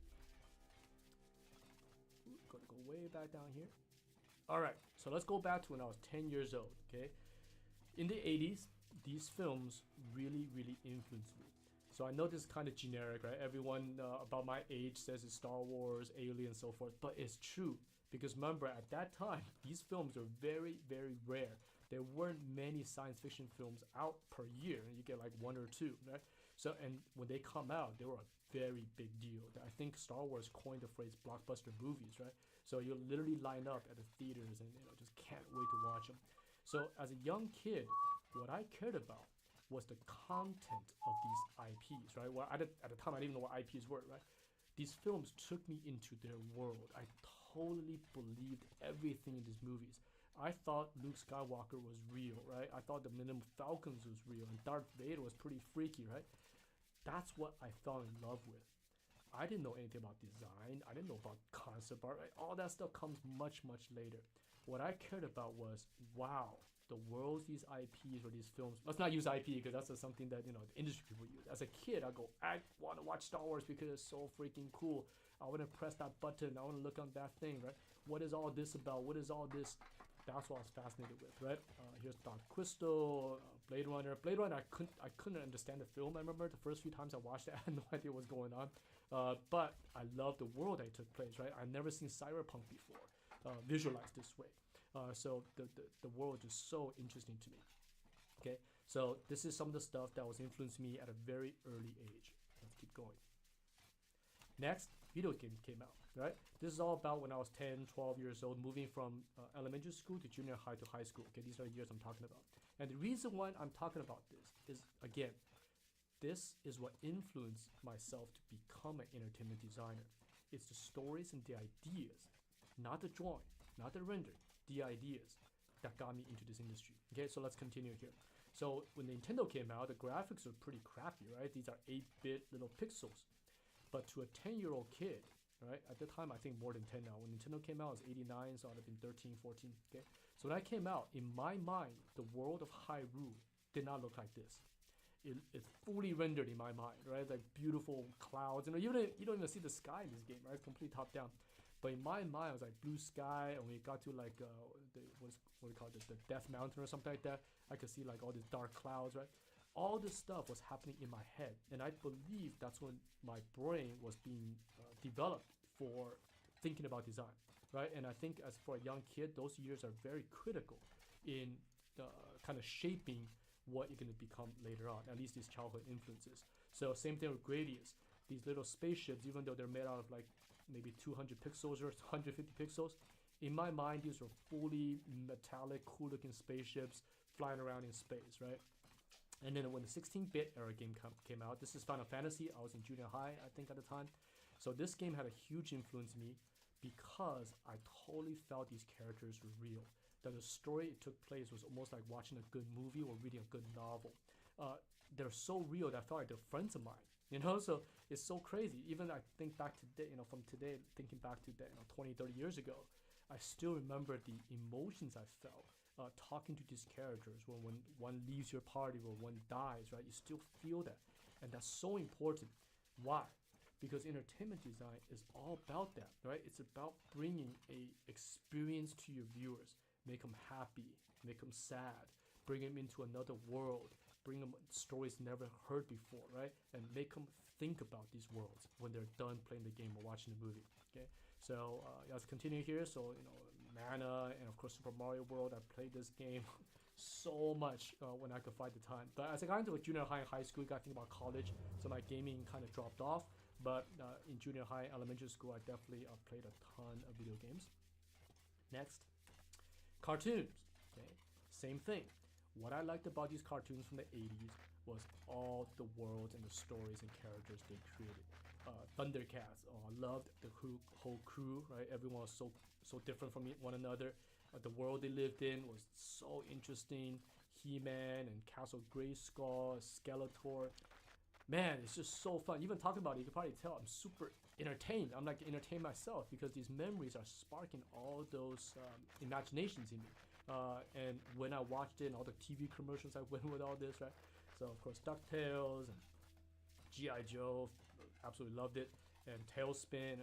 So this kind of stuff, why is it so important? Because, let's go to the next slide. We're going to toys. Okay, earlier I mentioned TV commercials. Back in the 80s, the only two commercials you watched between Saturday morning cartoon was pretty much breakfast cereal, right? Things with a lot of sugar, and toys. So why did these companies make the toys? Well, obviously they're trying to make money from it. But part of it is because they knew if their product was entertaining, the kids like myself, we want to continue that story in our own real world. Toys allowed me to take these IPs, or gotta stop using IPs, right? Toys allowed me to take these films, video games, cartoons. He's and like me now with MTX. I continue call playing all with them cosmetics and make my MTXs own now. stories in the real world. That is so important to realize what this industry is all about, right? So that's why these toys do super well. So these are all things I found on the internet. I mean, these photos I found on the internet, but I did try to find photos of toys I actually owned back in the 80s. So I had pretty much everything is here. You see here. I did not have this earthquake guy, but I have everybody else here. I had this little Lego castle. So most of these Star Wars figures, I didn't have these guys down here, but I had everyone up here. I had this Falcon. And of course, lots of G.I. Joes, and I played the crap out of this Jabba the Hutt thing because this little guy, I found him so little cool. I remember trying to figure out how this little thing worked, right? So, but back to the Falcon, for example. I remember sticking my head into this little panel that I could pop off and trying to look through here, and out, and flying this Falcon in my parents' backyard and pretending I was Han Solo, right? This is what entertainment is all about, bringing that world into somebody else, right? Entertaining them. Okay, you're gonna hear me repeat this over and over in today's episode because that's the thing I feel is now lost in new designers. They're forgetting what the purpose of our industry is all about. It's almost like I'm gonna get into this later, but again, I'm kind of skipping ahead here. But it's almost like these portfolios are for their own self or for their own industry. It's like a circle. It's like I'm entertaining other content designers, but I don't care about the audience, right? And also the content really is not entertaining anybody in terms of what I'm describing here. All right, let me slow down a bit because today's episode is long anyway, so let's not rush ahead. Okay, next slide. So even at age 10 to maybe 15, I realized that the designs, right, functions and details and everything was supporting the visual storytelling. What I mean by that is that I could tell that these games and films were different from one another, right? I didn't know that they were different from design, all that kind of stuff, but I knew that the shapes and forms and everything was structured to support their worlds. For example, you look at something like Star Wars, right? So I watched this when I was 10, 7, 8 years old, somewhere around that time period. I knew that this film was overall kind of lighthearted. It was a space adventure, right? Kind of whimsical.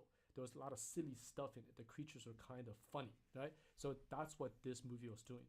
Versus Alien, it was a horror film, right?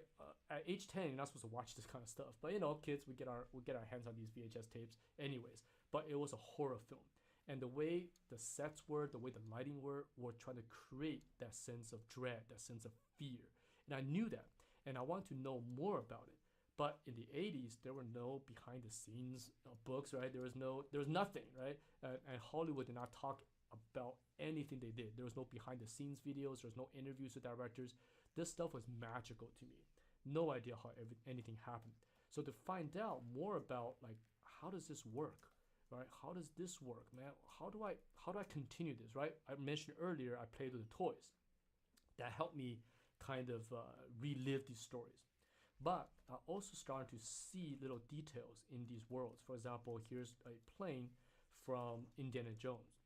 I saw this plane and go, man, that's really cool. How do I find out more about this and learn about this, I guess, this industry? Even though at the time I had no idea I'm going to get into this industry and become a concept designer, I just liked it. So this started me down a path of really getting into the real world. In fact, I became fascinated. I use this word because it really comes down to geeking out on everything. So let's talk more about that. I hope my talk right now is making sense to you guys, right? I'm sharing my personal background with you and why I'm in this industry, and hoping that it'll spark something in you.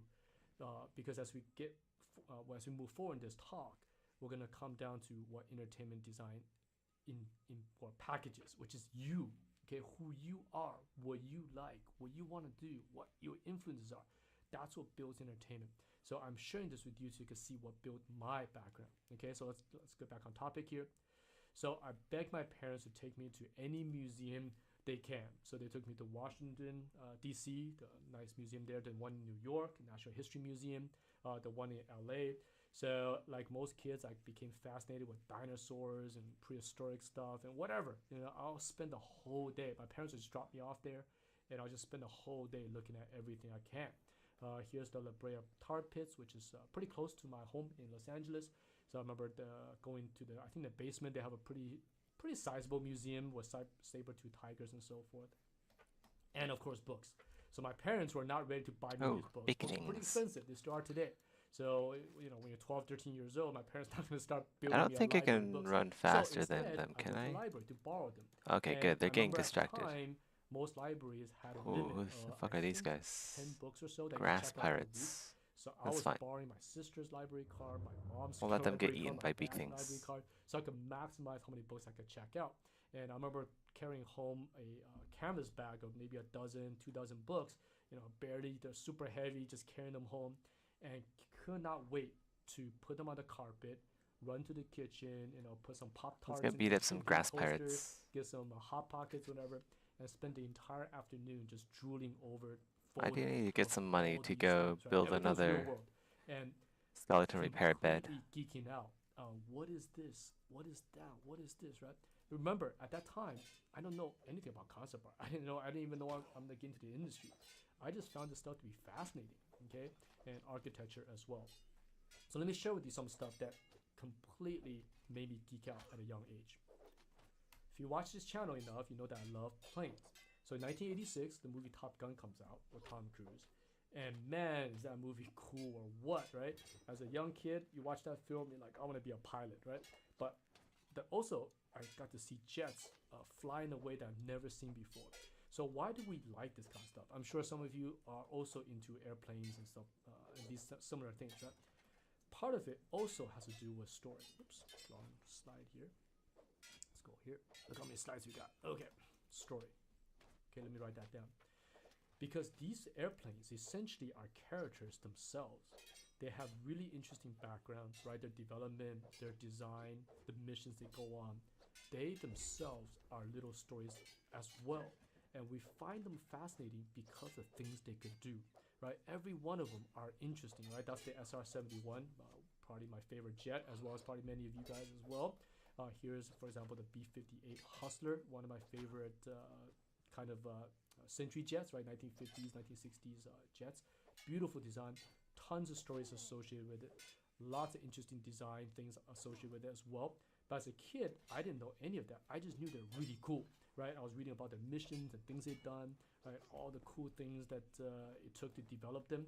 And part of that story also, I put a F-14 over here. This is the F-14 Tomcat. So what got me started in these jets was when I was watching Top Gun, something that I know how to make a F-14 Tomcat in a plane, right? Because when you with fly origami. 737, the pilots are Fun fact. left and right.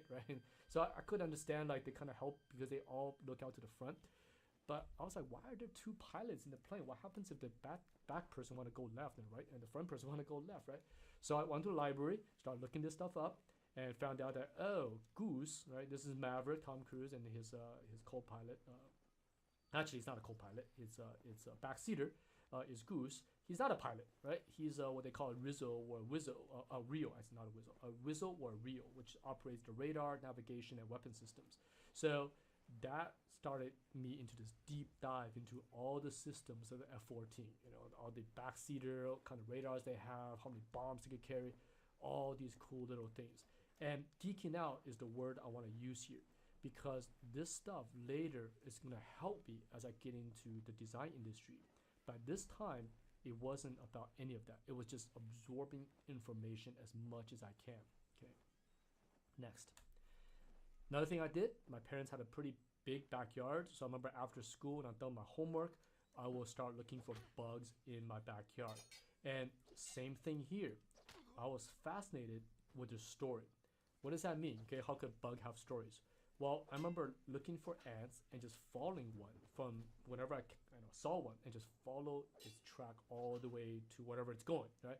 You'll see that it communicates with other ants. You'll climb over obstacles. You'll kind of go one way, kind of go a little bit and back up and go another way. Fascinating stuff. And the worlds that they lived in was microscopic, right? Everything was tiny, but if you, as a kid, you could put your eyes down to this level and you saw a complete different world. So all this stuff was also starting to influence me from a visual point of view as well as story of what these things were doing, right? What their life was like. It's like an alien world, essentially, which it really is. This is not the world we're from. So you're examining some other creature's world. And that's going to come into play later as we get into entertainment design, right? Okay, next. I also became fascinated with ancient cultures, okay? So I don't know what got me started with this. I think it could be video games, maybe games like Final Fantasy with their castles and so forth. But I remember just loving castles and ancient structures as a young kid, right? Reading about them. And something else that I really loved was cities or history that no longer exists. Because as a kid, I cannot see this anymore. Actually, not just a kid, anybody. This is past, we can't see anymore. So to me, this is just as good as looking at an alien planet because it's all non-existing things. And I remember looking at photos like these in books and trying to imagine myself in these worlds. All right, next slide. One of the most important ones here. So this slide is, I didn't know anything about concept art. Why is this slide so important? Because at age 10 to 15 or so, right? Everything that was happening in my mind was about the IPs I just mentioned earlier, with the games, films, and toys and so forth I mentioned earlier. My brain was doing nothing but creating stories outside of the world, as well as when I watch these shows, trying to absorb their stories, right? Design was kind of there, but it's not really what I focused on. It was like just pretending to be in these worlds, being entertained by them, want to continue telling their stories. So this stuff here, right? Hoots, Ralph McCurry, Sid Mead, Joe Johnston, right? John Birkin, all these Japanese artists, and here's Geiger. I didn't know who they were, right? I found out about these designers later when I got into college. This area needs But like as a more young polys. kid, This is not. who cares? This is gonna Young show kids up don't in the know high anything about poly. this kind of stuff. But why is that so important? Because these people weren't influencing me at all. I wasn't trying to become a concept designer. I wasn't trying to emulate any of their techniques. Let's save it. But most importantly, I wasn't trying to emulate their designs, right? That didn't even come into my radar. So why is that so important today? Because the portfolios I mentioned earlier, the past 5-6 years or so, is completely the opposite. In which students You're back. obviously looking at looking at ArtStation and emulating concept designers, emulating their style, emulating their forms, emulating their designs.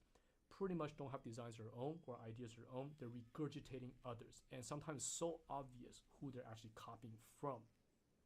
And that's why these portfolios over time is dropped in value. Okay, they have no content, it's just regurgitation. Because instead of being influenced by the real world, like some of the examples I showed you earlier, the influences are only from other designers.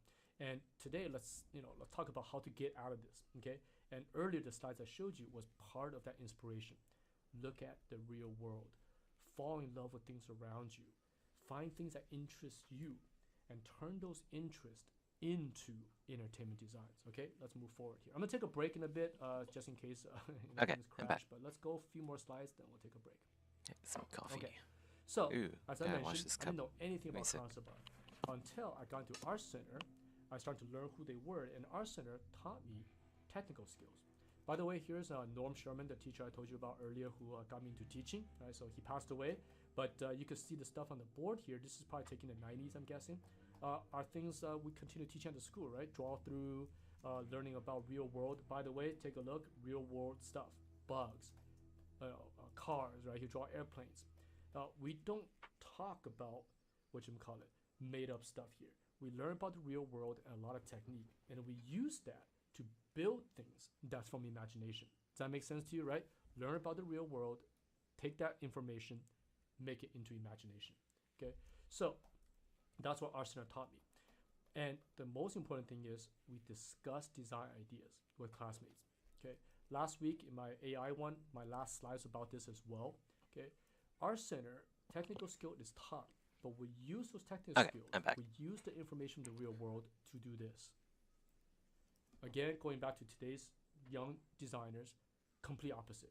Okay, when I meet students, they're talking about what software are you using, what brush are you using, what 3D render package are you using, what Blender files are you buying from whatever 3D market.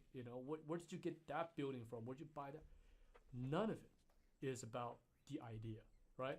I don't hear students talking about wouldn't it be cool if, wouldn't it be cool if this thing, wouldn't it be cool if nope. It's what software, what brush, what thing to download, what lighting thing, what's your setup in your 3D. People ask those questions all a these lot. Things have no technical stuff, and zero. What brush? Almost zero design ideas. What Okay? software is See here? this? So what we did back then, and I still do today, is if you get an idea, let's This just is put that MS on Paint. paper as fast as we can. Okay, so we go home, we get the assignment from the teachers. I remember going home and cannot wait to put these ideas on paper. I couldn't draw well, right? Because I'm a student, but it didn't matter. Why is this It's so about damn just putting laggy? Let's everything go. down on paper, and then next day we go to class and we put them on the walls. Let's go Okay, here's more knock down photos the of view Norm in distance class, to like nothing. classmates. So these are not my photos. These are things I Terrain found detail. from the internet when Norm teaching. I don't know. But why am I showing you this? I think they should be good Because enough. this is all about what we do. Okay. Okay. Ideas on the wall. Maybe it's I just the view remember, distance that's like in cranked up way school, too high. the night before, you probably get very little sleep. You go to class around, I think by the time about 7, 8 in the morning. So we'll put everything on the wall, go over to the cafeteria to grab a coffee, and come back and start looking through everybody's designs. And I still remember everyone came with their own stuff. Everybody's design was different. Okay, some were cool, some were interesting, some were weird, some were just plain how bad, right? But that's what created the environment we're in, right? This slide I showed last week as well. The faces, the responses, right? Look at them laughing and smiling because we're discussing design. Okay, technique is important. The teacher will point out if your perspective is wrong or your drawing is kind of off, but that's just the tool of it. Okay, Who are these people? The main discussion is about what is this design here, right? I They think don't these seem things are very doing some friendly. kind of pet furniture, I'm guessing. More grass You can pirates, see I here's guess. a little Scavengers, ball okay. Right there. So, right, here's a cat thing, I think, right? This thing's pretty Zero cool. It's like a bed damage. that the Crossbows do like no right? damage to Right? me. So you discuss the design ideas, and that's going to spark more ideas as you talk to your classmates and talk to your teachers. All about design. Technique was a backseat thing. It's important. We got to draw well, we got to render well. But that's not what the school is all about, right? The school is about design. So, and then Norm will often take us out. So like sometimes you get to class, it's like today, field trip day, right? And we love those because you get to get out of school. So he'll take us down to, for example, Santa Monica Airport, KSMO down in Los Angeles, and we'll bring our sketchbooks and we'll go draw airplanes, right? So these are What is also that? photos I What found on the weapon is internet, that? but I did Spring something bat. very No similar. wonder I have I took sketchbooks a little just bit of like these damage from there. school, in which we went over there and drew. They had a DC-3 down there. They had a couple of Mustangs at a time. Let's It was see if we can take his cool. other leg Sometimes off we'll as take us well. to the zoo, which you drew animals, right? Sometimes, our center is a pretty famous school, so they'll actually get the zoo to bring like some baby Okay. tigers and some little animals to the school, and we'll pet them and then start sketching them out. Again, everything's about learning and turning those ideas from the real world into imagination. Okay, so let's keep going here. And the goal has always about entertainment. Okay, telling stories, putting all those things I just talked about, your childhood, the movies you watched, the games you played, the places you've been to, the museums, the books, right? All that, sparkling all sorts of ideas in your head. And now you have learned the technical skills from school, where now you're learning on your own, right? The technical skills are just tools. That's it. They're just tools. Now you take those tools and start to tell your own story. Okay. So myself, I think my imagination is pretty wild, and I have all sorts of weird stuff in my head that I want to do. So, but I always try to push something forward. And it doesn't matter if it's trending on internet. Who cares? Okay. Where when we're in this business, the and legs there's no need internet. There's no social media. definition. We did this because we liked it. It wasn't because, oh, this thing is trending right now. Scale, This thing is direction, popular, so- then that's what I do too.